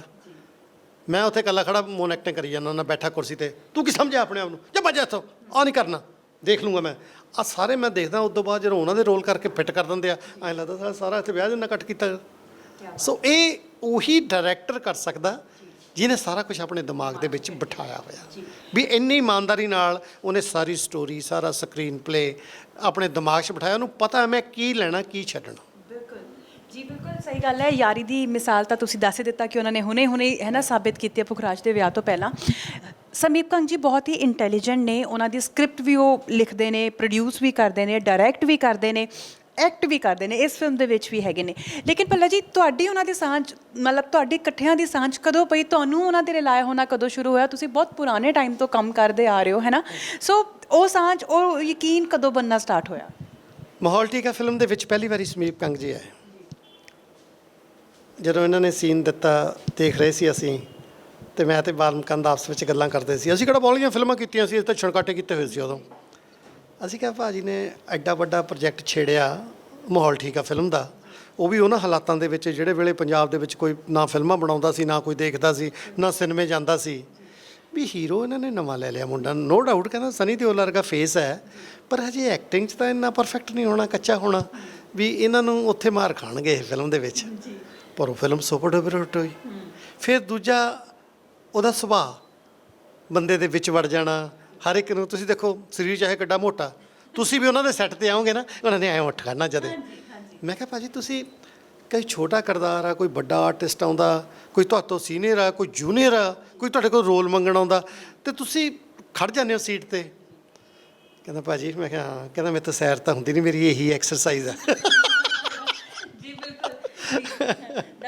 ਗੱਲ ਕਰ ਰਹੇ ਸੀ ਇਸੇ ਬਾਰੇ ਦੇ ਵਿੱਚ। ਲੇਕਿਨ ਤੁਹਾਡੇ ਕੋਲੋਂ ਮੈਂ ਇੱਕ ਗੱਲ ਜ਼ਰੂਰ ਜਾਣਨੀ ਚਾਹਾਂਗੀ ਸਰ, ਤੁਸੀਂ ਜਿਸ ਤਰ੍ਹਾਂ ਇੱਕ ਸੀਨੀਅਰਿਟੀ ਦੇ ਨਾਲ ਕਾਮੇਡੀ ਨੂੰ ਦਰਸਾਉਂਦੇ ਹੋ, ਹੈ ਨਾ, ਫਿਲਮਾਂ ਦੇ ਜ਼ਰੀਏ, ਹੁਣ ਵੈਬ ਸੀਰੀਜ਼ ਦੇ ਜ਼ਰੀਏ, ਕਿਤੇ ਨਾ ਕਿਤੇ ਕਿਰਦਾਰਾਂ ਨੂੰ ਹੁਣ ਸੁਣ ਕੇ ਸਿਲੈਕਸ਼ਨ ਦਾ ਵੀ ਇੱਕ ਪ੍ਰੈਸ਼ਰ ਰਹਿੰਦਾ, ਜਾਂ ਕਹਿ ਲਈਏ ਕਿ ਐਕਸਪੈਰੀਮੈਂਟਸ ਕਰਨੇ ਹਜੇ ਵੀ ਬਰਕਰਾਰ ਨੇ, ਜਾਂ ਕਿਤੇ ਨਾ ਕਿਤੇ ਲੱਗਦਾ ਕਿ ਨੂੰ ਜੋ ਚੱਲ ਰਿਹਾ ਚੇਂਜ ਆਉਣਾ ਚਾਹੀਦਾ ਕਿਰਦਾਰ ਦੇ ਵਿੱਚ, ਲੇਕਿਨ ਉਹ ਰੋਬ ਬਣਿਆ ਰਹਿਣਾ ਚਾਹੀਦਾ? ਜਦੋਂ ਕੋਈ ਪ੍ਰੋਡਿਊਸਰ ਡਾਇਰੈਕਟਰ ਸਾਨੂੰ ਆ ਕੇ ਇਹ ਕਹਿੰਦਾ ਭੱਲਾ ਜੀ ਆ ਫਿਲਮ ਦੇ ਵਿੱਚ ਆ ਫਲਾਣੇ ਕਿਰਦਾਰ ਨੇ, ਆ ਫਲਾਣੇ ਨੇ, ਇੱਕ ਤੁਹਾਡਾ ਰੋਲ ਆ ਤੇ ਇਹਦੇ ਵਿੱਚ ਕਾਮੇਡੀ ਦਾ ਜ਼ਿੰਮਾ ਤੁਹਾਡੇ ਤੇ ਆ, ਇਹ ਤੁਸੀਂ ਸੀਨ ਤਿਆਰ ਕਰ ਲਿਓ, ਉਦੋਂ ਸਾਨੂੰ ਲੱਗਦਾ ਵਾ ਯਾਰ ਇਹ ਖਾਨਾ ਪੂਰਤੀ ਆ ਵੀ ਜੇ ਸਾਨੂੰ ਸਟੋਰੀ ਦਾ ਨਹੀਂ ਹਿੱਸਾ ਬਣਾ ਰਹੇ, ਜਸਟ ਸਾਨੂੰ ਇੱਕ ਜੋਕਰ ਦੇ ਤੌਰ ਤੇ ਲੈਣਾ ਵੀ ਚਲੋ ਇਹ ਫਲਾਣੇ ਫਿਲਮ 'ਚ ਚੱਲਿਆ, ਫਲਾਣੇ ਚੱਲਿਆ, ਵੀ ਇਹ ਉਹਦੇ 'ਚ ਕਾਮੇਡੀ ਕ੍ਰੀਏਟ ਕਰੂਗਾ, ਸਾਨੂੰ ਪਹਿਲਾਂ ਹੀ ਪਤਾ ਲੱਗ ਜਾਂਦਾ ਫਿਲਮ ਕਿੱਥੇ ਕੁ ਜਾਊਗੀ। ਫਿਰ ਵੀ ਸਾਨੂੰ ਉੱਥੇ ਜਾ ਕੇ ਇਹ ਸੁਣਨ ਨੂੰ ਮਿਲ ਜਾਂਦਾ ਯਾਰ ਫਿਲਮ ਤਾਂ ਐਵੇਂ ਸੀ ਪਰ ਤੁਹਾਡਾ ਰੋਲ ਠੀਕ ਸੀ, ਚਲੋ ਹੈ ਨਾ। ਉਹ ਅਸੀਂ ਇਹ ਨਹੀਂ ਮੈਂ ਕਹਿੰਦਾ ਵੀ ਬਾਕੀ ਕਲਾਕਾਰ ਮਿਹਨਤ ਨਹੀਂ ਕਰਦੇ, ਹਰ ਇੱਕ ਕਰਦੇ ਆ, ਹਰ ਇੱਕ ਨੂੰ ਪਤਾ ਹੀਰੋ ਨੂੰ ਕਈ ਤਰ੍ਹਾਂ ਦੇ ਰੋਲ ਕਰਨੇ ਪੈ ਜਾਂਦੇ ਆ, ਤਾਂ ਹੀ ਉਹਨੂੰ ਵਰਸੇਟਾਈਲ ਕਹਿੰਦੇ ਆ।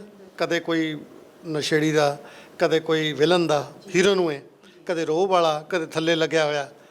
ਕਲਾਕਾਰ ਹਸਾਉਣ ਵਾਲੇ ਨੇ ਤਾਂ ਉਹੀ ਕਰਨੇ ਆ ਨਾ, ਤਾਂ ਸਾਨੂੰ ਉਹਦੇ ਲਈ ਨਵਾਂਪਣ ਦੇਣਾ ਪੈਂਦਾ, ਕੁਛ ਨਾ ਕੁਛ ਲਿਆਉਣਾ ਪੈਂਦਾ ਉਹਦੇ 'ਚ ਵੀ ਐਤਕੀ ਨਵੇਂ ਪੰਚ ਕਿਹੜੇ ਰੱਖੀਏ, ਪਰ ਉਹ ਪੰਚ ਰੱਖੀਏ ਜਿਹੜੇ ਸਟੋਰੀ ਤੋਂ ਬਾਹਰ ਨਾ ਹੋਣ, ਸਟੋਰੀ ਦੇ ਵਿੱਚ ਹੋਣ। ਉਹ ਅਸੀਂ ਤਕਰੀਬਨ ਹਰ ਫਿਲਮ ਦੇ ਵਿੱਚ ਮਿਹਨਤ ਕਰਦੇ ਹਾਂ। ਪਰ ਸਮੀਪ ਕੰਗ ਜੀ ਦੀ ਤਾਂ ਫਿਲਮਾਂ ਸਾਰੀਆਂ ਜਿੰਨੀਆਂ ਹੁੰਦੀਆਂ ਮੇਰੇ ਦੁਆਲੇ ਘੁੰਮਦੀਆਂ ਹੁੰਦੀਆਂ, ਚਾਹੇ ਹੀਰੋ ਕੋਈ ਵੀ ਹੋਵੇ। ਪਿਓ ਨੂੰ ਬੇਵਕੂਫ ਬਣਾਉਣਾ, ਪਿਓ ਤੋਂ ਬਾਹਰ ਕਿੱਥੋਂ ਹੋ ਜਾਓਗੇ ਤੁਸੀਂ? ਪਿਓ ਦਾ ਰੋਲ ਹੀਰੋ ਨਾਲ ਵੀ ਹੋਣਾ, ਹੀਰੋ ਨਾਲ ਵੀ ਹੋਣਾ, ਘਰ ਵਾਲੀ ਨਾਲ ਵੀ ਹੋਣਾ, ਚਾਹੇ ਕੰਧ 'ਤੇ ਟੰਗੀ ਆ ਉਹਦੇ ਨਾਲ ਵੀ ਗੱਲਾਂ ਕਰ ਲੈਣੀਆਂ ਖੜ੍ਹ ਕੇ, ਪਾਰਵਤੀ ਕੌਰ ਕੀ ਕਰਦੀ ਹੈ ਤੇਰੀ ਗੰਦੀ ਔਲਾਦ, ਹੈ ਨਾ। ਸੋ ਇਸੇ ਤਰ੍ਹਾਂ ਇਹਦੇ ਵਿੱਚ ਵੀ ਕੰਧ 'ਤੇ ਟੰਗੀ ਆ, ਉਹ 'ਚ ਸਮੀਪ ਕੌਰ ਮੇਰੀ ਵਾਈਫ ਦਾ ਫੋਟੋ ਲਾ ਕੇ ਬਣਾਈ ਹੋਈ ਆ, ਸਮੀਪ ਕੌਰ ਕਹਿੰਦੇ ਆ ਉਹਨੂੰ, ਪਾਰਵਤੀ ਕੌਰ ਦੀ ਥਾਂ 'ਤੇ। ਸੋ ਇਸ ਕਰਕੇ ਜੋ ਸਮੀਪ ਭਾਜੀ ਦੀ ਸਟੋਰੀ ਸਕਰੀਨ ਪਲੇ ਹੁੰਦਾ ਉਹਦੇ 'ਚ ਕੰਮ ਕਰਨ ਦਾ ਬੜਾ ਮਜ਼ਾ ਆਉਂਦਾ। ਦੂਸਰਾ ਤੁਹਾਨੂੰ ਇਨਕਰੇਜ ਕਰਦੇ ਆ, ਜਦੋਂ ਤੁਸੀਂ ਕੋਈ ਇਨਪੁਟ ਦਿੰਦੇ ਹੋ ਭਾਜੀ ਨੂੰ, ਉਹਨਾਂ ਨੇ ਕਦੇ ਐਂ ਨਹੀਂ ਕਹਿਣਾ ਨਹੀਂ ਭਾਜੀ ਆ ਰਹਿਣ ਦਿਓ ਇਹ ਨਹੀਂ ਠੀਕ ਭਾਜੀ, ਉਹਨਾਂ ਨੇ ਖੁੱਲ੍ਹ ਕੇ ਨਾ ਮੂੰਹ ਉੱਪਰ ਨੂੰ ਚੱਕ ਕੇ ਹੱਸਣਾ। ਪਹਿਲਾਂ ਤਾਂ ਮੇਰੀ ਗੱਲ ਸੁਣ ਕੇ ਭਾਜੀ ਬਹੁਤ ਅੱਛਾ, ਪਾਓ ਭਾਜੀ ਪਾਓ ਪਾਓ ਪਾਓ। ਉਹੀ ਜਿਹੜੀ ਕਲਾਕਾਰ ਦੀ ਇੱਕ ਇਨਕਰੇਜਮੈਂਟ ਹੁੰਦੀ ਆ, ਉਹ ਸਮੀਪ ਕੰਗ ਤੋਂ ਪੋਜ਼ਿਟਿਵ ਵੇਵਸ ਮਿਲਦੀਆਂ ਨੇ ਸਾਨੂੰ। ਇਸੇ ਕਰਕੇ ਅਸੀਂ ਸਭ ਤੋਂ ਵੱਧ ਇੰਜੋਏ ਇਹਨਾਂ ਦੇ ਸੈੱਟ 'ਤੇ ਕਰਦੇ ਹਾਂ, ਸਮੀਪ ਕੰਗ ਜੀ 'ਤੇ। ਹਾਲਾਂਕਿ ਕਲਾਕਾਰ ਦਾ ਮਤਲਬ ਇਹ ਹੁੰਦਾ ਆਪਣਾ ਰੋਲ ਕੀਤਾ, ਪੈਸੇ ਲੈ ਘਰੇ ਆ ਗਿਆ, ਪਰ ਜਿਹੜਾ ਅਸੀਂ ਅੰਦਰੋਂ ਇੰਜੋਏ ਕਰਦੇ ਹਾਂ ਉਹ ਸਮੀਪ ਕੰਗ ਜੀ ਨਾਲ ਕਰਦੇ ਹਾਂ। ਬਹੁਤ ਵਧੀਆ ਗੱਲ ਹੈ ਸਰ। ਸਿਨੇਮਾ ਦੇ ਵਿੱਚ ਇੱਕ ਗੱਲ ਬੜੀ ਸੁਣਨ ਨੂੰ ਮਿਲਦੀ ਹੈ ਕਿ ਪੁਰਾਣੇ, ਜੇਕਰ ਆਪਾਂ ਕਲਾਕਾਰਾਂ ਦੀ ਗੱਲ ਕਰ ਲਈਏ ਹੈ ਨਾ, ਗੱਲ ਨਵੇਂ ਵੀ ਕਰਦੇ ਨੇ ਕਿ ਜਿੱਥੇ ਨਾ ਭਾਈਚਾਰਾ ਹੋ ਜਾਂਦਾ, ਯਾਰੀ ਦੋਸਤੀ ਹੋ ਜਾਂਦੀ ਹੈ, ਉੱਥੇ ਪੇਮੈਂਟਸ ਦੀ ਬੜੀ ਪ੍ਰੋਬਲਮ ਆਉਂਦੀ ਹੈ। ਇਹ ਤੁਹਾਡੇ ਨਾਲ ਵੀ ਹੈਗਾ ਜਾਂ ਨਹੀਂ? ਸਮੀਪ ਜੀ ਵੱਲੋਂ ਤੇ ਨਹੀਂ ਹੈ ਤਾਂ ਤੁਸੀਂ ਦੱਸ ਹੀ ਦਿੱਤਾ। ਜਿਹੜਾ ਮੈਨੂੰ ਪੇਮੈਂਟ ਸਭ ਤੋਂ ਪਹਿਲਾਂ ਦੇ ਦਿਆ, ਮੂੰਹ ਮੰਗੀ ਦੇ ਗਿਆ ਵੈਬ ਸੀਰੀਜ਼ ਲਈ, ਤੇ ਮੈਂ ਉਸ ਇਨਸਾਨ ਨੂੰ ਕੀ ਕਹੂੰਗਾ ਵੀ ਬਾਕੀ ਨਾਲ ਇਹੋ ਜਿਹਾ ਕੁਝ ਕਰਦਾ ਹੋਊਗਾ? ਨੈਵਰ। ਬਟ ਯੂਜੂਅਲੀ ਤੁਸੀਂ ਕਰਦੇ ਹੋ ਵੀ ਪੇਮੈਂਟ ਬਿਨਾਂ ਲਈ ਕੰਮ ਕਰਤਾ, ਜਾਂ ਪੇਮੈਂਟ ਐਡਵਾਂਸ 'ਚ ਚਾਹੀਦੀ ਹੁੰਦੀ ਹੈ, ਜਾਂ ਯਾਰੀ ਦੋਸਤੀ ਪਿੱਛੇ ਚੱਲਦਾ ਹੈ? ਅੱਜ ਤੱਕ ਕਦੇ ਇਦਾਂ ਦਾ ਤਾਂ ਨਹੀਂ ਹੋਇਆ ਬਈ ਮੈਂ ਕੰਮ ਕਰ ਲਿਆ ਹੋਵਾਂ ਵੀ ਮੈਨੂੰ ਪੇਮੈਂਟ ਨਾ ਮਿਲੀ ਹੋਵੇ। ਨੈਵਰ। ਇਦਾਂ ਜ਼ਰੂਰ ਹੋ ਸਕਦਾ ਵੀ ਥੋੜ੍ਹੀ ਮੋਟੀ ਰਹਿ ਜਾਂਦੀ ਆ, ਕਈ ਵਾਰੀ ਇਦਾਂ ਦੀ ਠੱਗੀ ਟੋਰੀ ਵੱਜ ਜਾਂਦੀ ਆ ਵੀ ਅੱਛਾ ਜੀ ਪੇਮੈਂਟ ਦੇਤੀ, ਹਾਂਜੀ TDS ਕੱਟ ਲਿਆ, ਹਾਂਜੀ ਉਧਰ ਸਾਡੇ ਡੇਟ ਭਰਨ 'ਤੇ ਆ ਗਈ TDS, ਅਤੇ ਉਹ TDS ਜਮ੍ਹਾਂ ਨਹੀਂ ਕਰਾਉਂਦੇ। ਉਦੋਂ ਫਿਰ ਥੋੜ੍ਹਾ ਜਿਹਾ ਦੁੱਖ ਲੱਗਦਾ ਵੀ ਜੇ ਤੁਸੀਂ ਇਮਾਨਦਾਰੀ ਨਾਲ TDS ਕੱਟਦੇ ਹੋ ਅਤੇ ਕਿਉਂ ਗੌਰਮੈਂਟ ਨੂੰ ਧੋਖਾ ਦਿੰਦੇ ਹੋ? ਕਿਹਨੂੰ ਧੋਖਾ ਦਿੰਦੇ ਹੋ? ਸਾਨੂੰ ਕੀ ਹੋਊਗਾ? ਸਾਨੂੰ ਤਾਂ ਚਲੋ ਵੱਧ ਤੋਂ ਵੱਧ ਭਰਨਾ ਪੈ ਜੂ TDS, ਗਾਹ ਨੂੰ ਤੁਹਾਡਾ ਵਿਸ਼ਵਾਸ ਚੱਕਿਆ ਜਾਂਦਾ। ਇਹਦੇ ਨਾਲ ਤਾਂ ਤੁਸੀਂ ਕਹਿ ਦਿਓ ਮੈਂ ਇੰਨੇ ਪੈਸੇ ਘੱਟ ਦੇਣੇ ਆ, ਫਿਰ ਉਹਨਾਂ ਦੀ ਆਪਣੀ ਮਜਬੂਰੀ ਹੁੰਦੀ ਆ, ਪਤਾ ਨਹੀਂ ਕੀ। ਮੈਨੂੰ ਇੱਕ ਗੱਲ ਬਹੁਤ ਸੋਹਣੀ ਸੁਣਾਈ ਟੰਡਨ ਸਾਹਿਬ ਨੇ, ਵਿਜੇ ਟੰਡਨ ਜੀ ਨੇ, ਅਤੇ ਨਾਲ ਅਵਤਾਰ ਗਿੱਲ ਜੀ, ਦੋਵੇਂ ਬੈਠੇ ਸੀਗੇ। ਕਹਿੰਦੇ ਜਸਵਿੰਦਰ ਇੱਕ ਗੱਲ ਕਹੀਏ, ਤੁਸੀਂ ਬਹੁਤ ਐਕਸਪੀਰੀਅੰਸ ਹੰਢਾ ਲਿਆ, ਕਦੇ ਤੁਹਾਡਾ ਕੋਈ ਡਾਇਰੈਕਟਰ ਪ੍ਰੋਡਿਊਸਰ ਕਹਿੰਦਾ ਪੇਮੈਂਟ ਮਾਰ ਜਵੇ ਥੋੜ੍ਹੀ ਬਹੁਤ ਜਿੰਨੀ ਵੀ ਆ, ਜਦੋਂ ਫਿਲਮ ਦਾ ਐਂਡ ਹੋ ਗਿਆ, ਕਹਿੰਦਾ ਉਹਨੂੰ ਗ੍ਰੇਸਫੁਲੀ ਇੱਕ ਗੱਲ ਕਹਿ ਦਿਓ, ਤੁਹਾਨੂੰ ਪਤਾ ਵੀ ਇੱਥੋਂ ਪੈਸੇ ਨਹੀਂ ਆਉਣੇ, ਕਹਿੰਦਾ ਤੁਸੀਂ ਕਹਿ ਦਿਓ ਚਲੋ ਭਾਜੀ ਜਿੰਨੇ ਰਹਿ ਗਏ ਕੋਈ ਗੱਲ ਨਹੀਂ, ਕਦੇ ਫੇਰ ਮੌਕਾ ਲੱਗਿਆ ਉਦੋਂ ਕਰ ਲਾਂਗੇ, ਵੀ ਮੈਂ ਤੁਹਾਨੂੰ ਛੱਡੇ ਜਿੰਨੇ ਪੈਸੇ ਨੇ, ਗ੍ਰੇਸਫੁਲੀ ਗੱਲ ਖਤਮ ਹੋ ਗਈ। ਉਹ ਹੁੰਦਾ ਤੁਹਾਨੂੰ ਦੂਜੀ ਵਾਰ ਵੀ ਯਾਦ ਕਰੂਗਾ। ਜਿਹਦੇ ਨਾਲ ਤੁਸੀਂ ਵਿਗਾੜੋਗੇ, ਮੈਂ ਦੇਖਦਾ ਤੂੰ ਮੇਰੀ ਪੇਮੈਂਟ ਕਿਵੇਂ ਰੱਖੀ, ਤੂੰ ਦੇਖਦਾ ਰਿਲੀਜ਼ ਕਰਕੇ ਦੇਖ, ਤੂੰ ਆਹ ਕਰਕੇ ਦੇਖ, ਤੂੰ ਉਹ ਕਰਕੇ ਦੇਖ, ਕਹਿੰਦਾ ਉਹ ਬੰਦਾ ਔਖਾ ਸੌਖਾ ਤੁਹਾਡੇ ਪੈਸੇ ਤਾਂ ਦੇ ਦੂ, ਪਰ ਤੁਹਾਨੂੰ ਦੁਬਾਰਾ ਨਹੀਂ ਬੁਲਾਊਗਾ ਆਪਣੇ ਪ੍ਰੋਜੈਕਟ ਦੇ ਵਿੱਚ। ਤੁਹਾਡਾ ਡਬਲ ਨੁਕਸਾਨ ਆ, ਇੱਕ ਨਵਾਂ ਪ੍ਰੋਜੈਕਟ ਨਹੀਂ ਮਿਲਿਆ, ਇੱਕ ਤੁਸੀਂ ਪੁਰਾਣੇ 'ਚ ਆਪਣੀ ਪੇਮੈਂਟ ਖੋਹ ਲਈ। ਸੋ ਇਹ ਗੱਲਾਂ ਸਿਆਣੇ ਬੰਦਿਆਂ ਤੋਂ ਸੁਣਨ ਨੂੰ ਮਿਲਦੀਆਂ ਨੇ, ਜਿਨ੍ਹਾਂ 'ਚ ਅਵਤਾਰ ਗਿੱਲ ਜੀ ਹੋਏ ਅਤੇ ਵਿਜੇ ਟੰਡਨ ਜੀ ਹੋਏ। ਇਹ ਮੈਨੂੰ ਬਹੁਤ ਇਹਨਾਂ ਦੀ ਦੋਨਾਂ ਦੀ ਕੰਪਨੀ ਬਹੁਤ ਅੱਛੀ ਲੱਗਦੀ ਹੁੰਦੀ ਹੈ। ਜਦੋਂ ਅਸੀਂ ਸ਼ੂਟ 'ਤੇ ਬੈਠੇ ਹੁੰਦੇ ਹਾਂ, ਵੈਨਿਟੀ 'ਚ ਇਕੱਠੇ ਹੋ ਗਏ, ਜਾਂ ਰਾਤ ਨੂੰ ਖਾਣੇ ਪੀਣੇ 'ਤੇ ਇਕੱਠੇ ਹੋ ਕੇ, ਫਿਰ ਮੈਂ ਫਿਲਮ 'ਚ ਚਾਹੇ ਮੈਂ ਪੂਰਾ ਕੰਮ ਮਾਰਦਾ ਰਹਾਂ, ਉੱਚੀ ਉੱਚੀ ਬੋਲਦਾ ਰਹਾਂ ਵੀ ਮੈਂ ਆਹ ਬੋਲਣਾ, ਮੈਂ ਕਿਸੇ ਨੂੰ ਮੌਕਾ ਨਹੀਂ ਦਿੰਦਾ ਬੋਲਣ ਦਾ ਫਿਲਮਾਂ ਦੇ ਵਿੱਚ, ਪਰ ਜਦੋਂ ਇਹੋ ਜਿਹੇ ਬੰਦਿਆਂ ਦੀ ਮੈਂ ਸੰਗਤ ਕਰਦਾ, ਫਿਰ ਮੈਂ ਕੁਆਇਟ ਰਹਿਣਾ ਵੀ ਇਹਨਾਂ ਤੋਂ ਸਿੱਖੋ, ਕੁਛ ਸੁਣੋ ਇਹਨਾਂ ਤੋਂ। ਸਰ ਅਸੀਂ ਵੀ ਤੁਹਾਡੇ ਕੋਲੋਂ ਬਹੁਤ ਸਿੱਖਦੇ ਹਾਂ ਔਰ ਇੱਕ ਅੱਛਾ ਲੈਸਨ ਤਾਂ ਮੈਂ ਹੁਣੇ ਬੈਠੇ ਬੈਠੇ ਨੇ ਲਿਆ ਕਿ ਸਿੱਖਣ ਦੀ ਉਮਰ ਨਹੀਂ ਆ, ਜਿੱਥੋਂ ਕੋਈ ਅੱਛੀ ਚੀਜ਼ ਮਿਲਦੀ ਹੈ ਤੁਸੀਂ ਜ਼ਰੂਰ ਸਿੱਖੋ, ਹੈ ਨਾ। ਸੋ ਤੁਸੀਂ ਪਰਿਵਾਰ ਦੀ ਗੱਲ ਕੀਤੀ ਹੈ, ਇਹ ਤੇ ਉਹ ਪਰਿਵਾਰ ਹੋ ਗਿਆ ਜਿਹੜਾ ਸਾਡਾ ਬਾਹਰਲਾ ਪਰਿਵਾਰ ਹੈ, ਪ੍ਰੋਫੈਸ਼ਨਲ। ਪਰਸਨਲ ਪਰਿਵਾਰ ਦੀ ਗੱਲ ਕਰੀਏ, ਦਿਸ਼ੂ ਐਡ ਆਨ ਹੋ ਚੁੱਕੀ ਹੈ। ਜਦੋਂ ਰਾਤ ਨੂੰ ਡਾਈਨਿੰਗ ਟੇਬਲ ਤੇ ਬੈਠ ਕੇ ਖਾਣਾ ਖਾਂਦੇ ਹੋ ਸਰ, ਕਿਸ ਤਰ੍ਹਾਂ ਦੀ ਗੱਲਬਾਤ, ਕਿਸ ਤਰ੍ਹਾਂ ਦਾ ਮਜ਼ਾਕ ਔਰ ਮਾਹੌਲ ਜਿਹੜਾ ਹੈ ਉਹ ਬਦਲਾਅ ਆਇਆ ਘਰ ਦੇ ਵਿੱਚ? ਦੇਖੋ ਇੱਕ ਤਾਂ ਪੁਖਰਾਜ ਉਹਨਾਂ ਦੀ ਆਦਤ ਆ, ਪਤਾ ਨਹੀਂ ਅੱਜ ਕੱਲ੍ਹ ਸਾਰੇ ਯੰਗਸਟਰ ਦੀ ਆ ਵੀ ਉੱਠਦੇ ਬਹੁਤ ਲੇਟ ਨੇ। ਉਹ ਤਾਂ ਵਿਆਹ ਤੋਂ ਪਹਿਲਾਂ ਹੀ ਲੇਟ ਉੱਠਦਾ ਸੀ ਬਹੁਤ। ਹਾਂ, ਸ਼ੂਟਿੰਗ ਹੋਵੇ ਅੱਜ ਤੜਕੇ 6 ਵਜੇ ਉਹਦੀ ਉਡੀਕਾਂ ਤੇਰੀਆਂ ਫਿਲਮ ਦੀ ਸ਼ੂਟਿੰਗ ਚੱਲ ਰਹੀ ਆ, 6 ਵਜੇ ਸੈੱਟ 'ਤੇ ਪਹੁੰਚਿਆ ਹੋਇਆ ਸੀ। ਪਰ ਜਦੋਂ ਰਿਲੈਕਸ ਆ ਫਿਰ ਉਹਨੇ ਆਰਾਮ ਨਾਲ ਮਸਤੀ ਨਾਲ ਉੱਠਣਾ। ਸੋ ਟੇਬਲ 'ਤੇ ਵੈਰੀ ਰੇਅਰ ਕਿ ਕਦੇ ਇਕੱਠੇ ਬੈਠ ਕੇ ਰੋਟੀ ਖਾਈਏ। ਹਾਂ, ਉੱਦਾਂ ਕਦੇ ਬਾਹਰ ਚਲੇ ਗਏ ਖਾਣਾ ਖਾਣ, ਕਿਤੇ ਫੰਕਸ਼ਨ 'ਤੇ ਇਕੱਠੇ ਚਲੇ ਗਏ, ਉੱਥੇ ਇਕੱਠੇ ਹੁੰਦੇ ਰਹਿੰਦੇ ਆ। ਜਾਂ ਦਿਨ 'ਚ ਇੱਕ ਅੱਧਾ ਡੰਗ ਇਕੱਠੇ ਵੀ ਹੋ ਸਕਦਾ, ਕਦੇ ਰਾਤ ਨੂੰ ਆਏ ਆ। ਅਤੇ ਇਹਨਾਂ ਦੀ ਆਪਣੀ ਡਾਈਟ ਹੁੰਦੀ ਹੈ, ਬੱਚਿਆਂ ਦੀ। ਮੈਂ ਜਿੰਮ ਕਰਕੇ ਆਹ ਨਹੀਂ ਖਾਣਾ ਜੀ, ਮੈਂ ਉਹ ਲੈਣਾ, ਮੈਂ ਇਹ ਖਾਣਾ। ਸਾਨੂੰ ਹੁੰਦਾ ਵੀ ਖਾਂਦਾ ਪੀਂਦਾ ਤਾਂ ਹੈ ਨਹੀਂ, ਕਦੇ ਲਈ ਇਹਨਾਂ ਨੂੰ ਬਿਠਾਉਣਾ ਇੱਥੇ ਧੱਕੇ ਨਾਲ। ਪਰ ਕਈ ਵਾਰੀ ਦਰਸ਼ਕਾਂ ਤੋਂ ਵੀ ਕਮੈਂਟ ਬੜੇ ਪਿਆਰੇ ਪਿਆਰੇ ਸੁਣਨ ਨੂੰ ਮਿਲਦੇ ਆ। ਹੁਣ ਇੱਕ ਦਾ ਆਇਆ ਮੈਨੂੰ ਪੁਖਰਾਜ ਦੇ ਵਿਆਹ ਤੋਂ ਬਾਅਦ, ਭਲਾ ਜੀ ਸੱਚ ਦੱਸੋਗੇ, ਗੱਲ ਪੁੱਛਾਂ? ਮੈਂ ਕਿਹਾ ਪੁੱਛੋ, ਝੂਠ ਨਾ ਬੋਲਿਓ। ਮੈਂ ਕਿਹਾ ਹਾਂ। ਕਹਿੰਦਾ ਵਿਆਹ ਤੋਂ ਬਾਅਦ ਕਿੰਨੀ ਵਾਰੀ ਆਪਣੀ ਨੂੰਹ ਨੂੰ ਤੁਸੀਂ ਕਿਹਾ ਕੁੜੀਏ ਮੇਰੀ ਦਾਲ 'ਚ ਘਿਓ ਪਾ ਦੇ? ਐਸੇ ਕਮੈਂਟ ਅਸੀਂ ਰੈਲਿਸ਼ ਕਰਦੇ ਹਾਂ, ਜਿਹੜੇ ਵਧੀਆ ਕਮੈਂਟ ਸਾਨੂੰ ਦਰਸ਼ਕ ਈਵਨ ਮੇਰੇ। ਤੁਸੀਂ ਦੇਖੋ, ਕੋਈ ਆਰਟਿਸਟ ਨਹੀਂ ਹੋਣਾ ਮੇਰਾ ਖਿਆਲ, ਮੈਂ ਸ਼ਰਤ ਤਾਂ ਨਹੀਂ ਲਾਉਂਦਾ, ਜਿਹੜਾ ਕਿਸੇ ਦੇ ਕਮੈਂਟਸ ਦਾ ਜਵਾਬ ਦਿੰਦਾ ਹੋਵੇ। ਮੈਂ ਆਪਣੇ ਸਾਰੇ ਫੈਨਸ ਦੇ ਵਾਹ ਲੱਗਦਾ ਜਵਾਬ ਦਿੰਦਾ। ਉਹ ਮੈਨੂੰ ਆਦਤ ਪਈ ਆ ਕੋਵਿਡ ਤੋਂ, ਵੀ ਜਦੋਂ ਵਿਹਲੇ ਸੀ, ਵੀ ਕਿਉਂ ਨਹੀਂ ਤੁਸੀਂ ਦਰਸ਼ਕਾਂ ਨੂੰ ਨਾਲ ਜੋੜਦੇ? ਬਿਲਕੁਲ, ਜੇ ਤੁਸੀਂ ਵਿਹਲੇ ਬੈਠੇ ਹੋ ਘਰੇ, ਜੇ ਉਹ ਤੁਹਾਨੂੰ ਪਿਆਰ ਕਰਦੇ ਆ, ਤੁਹਾਡੀਆਂ ਫਿਲਮਾਂ ਦੇਖਦੇ ਆ, ਚਾਹੇ YouTube 'ਤੇ ਦੇਖਦੇ ਆ, ਕਿਤੇ ਦੇਖਦੇ ਆ, ਜੇ ਤੁਸੀਂ ਉਹਨਾਂ ਦੇ 2 ਜਵਾਬ ਦੇ ਦੋਗੇ, ਤੁਹਾਨੂੰ ਦੁੱਗਣਾ ਪਿਆਰ ਕਰਨਗੇ ਉਹ।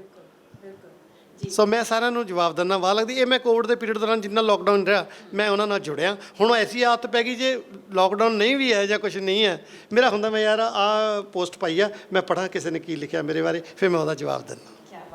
ਬਹੁਤ ਵਧੀਆ ਗੱਲ ਹੈ ਸਰ। ਜਿਸ ਤਰ੍ਹਾਂ ਤੁਸੀਂ ਕਿਹਾ ਕਿ ਇੱਕ ਜਨਰੇਸ਼ਨ ਗੈਪ ਦੀ ਪ੍ਰੋਬਲਮ ਹੈ ਕਿ ਟਾਈਮਿੰਗ ਦਾ ਥੋੜਾ ਇਸ਼ੂ ਰਹਿੰਦਾ ਹੈ। ਮੈਂ ਜ਼ਰੂਰ ਜਾਣਨਾ ਚਾਹਾਂਗੀ, ਮਦਰ ਤੁਹਾਡੇ ਆਏ ਸੀ ਹੇਟਰਸ ਦੀ ਸਕਰੀਨਿੰਗ ਦੇ ਦੌਰਾਨ, ਬੜੀ ਪਿਆਰੀਆਂ ਗੱਲਾਂ ਕਰਦੇ ਨੇ, ਬਹੁਤ ਸੋਹਣਾ ਹੈ ਨਾ, ਉਹਨਾਂ ਨੂੰ ਦੇਖ ਕੇ ਲੱਗਦਾ ਪੁਖਰਾਜ ਨੂੰ ਤੁਹਾਨੂੰ। ਸੋ ਉਹਨਾਂ ਦੀ ਕੋਈ ਕੰਪਲੇਂਟ ਰਹਿੰਦੀ ਹੈ ਤੁਹਾਨੂੰ ਅੱਜ ਦੀ ਤਰੀਕ ਦੇ ਵਿੱਚ ਵੀ, ਜਦਕਿ ਕਹਿੰਦੇ ਆ ਕਿ ਮਾਂ ਲਈ ਬੱਚਾ ਉਹੋ ਜਿਹਾ ਹੀ ਰਹਿੰਦਾ ਹੈ। ਹਾਲਾਂਕਿ ਤੁਸੀਂ ਅੱਗੇ ਹੁਣ ਪੁਖਰਾਜ ਨੈਕਸਟ ਜਨਰੇਸ਼ਨ ਹੈ, ਪਰ ਤੁਹਾਡੀ ਮਾਂ ਦੀ ਕਦੀ ਕੰਪਲੇਂਟ ਰਹਿੰਦੀ ਹੈ ਕੋਈ ਤੁਹਾਨੂੰ ਅੱਜ ਲੈ ਕੇ? ਨਹੀਂ, ਉਹ ਤਾਂ ਮਾਂ ਹੀ ਦੱਸ ਸਕਦੀ ਆ ਕਿ ਮੈਂ ਕਦੇ ਉਹਨਾਂ ਦਾ ਦਿਲ ਦਿਖਾਇਆ ਹੋਵੇ, ਜਾਂ ਕਦੇ ਉਹਨਾਂ ਦਾ ਕਹਿਣਾ ਨਾ ਮੰਨਿਆ ਹੋਵੇ, ਜਾਂ ਉਹਨਾਂ ਨੂੰ ਆਨਰ ਨਾ ਕੀਤਾ ਹੋਵੇ। ਪਰ ਮੈਨੂੰ ਕਿਸੇ ਨੇ ਦੱਸਿਆ ਸੀ ਤੇ ਵੀ ਜਸਵਿੰਦਰ, ਜਿਵੇਂ ਕਈ ਵਾਰੀ ਟੇਵਾ ਪੱਥਰੀ ਬਣਾ ਲੈਂਦੇ ਆ, ਜਦੋਂ ਬੰਦਾ ਸਾਈਕੋਲੋਜੀਕਲੀ ਥੋੜ੍ਹਾ ਜਿਹਾ ਵੀਕ ਹੁੰਦਾ ਨਾ, ਤਾਂ ਫਿਰ ਇਹਨਾਂ ਚੀਜ਼ਾਂ ਦਾ ਸਹਾਰਾ ਲੈਣ ਲੱਗ ਜਾਂਦਾ ਵਾ, ਹੈ ਨਾ।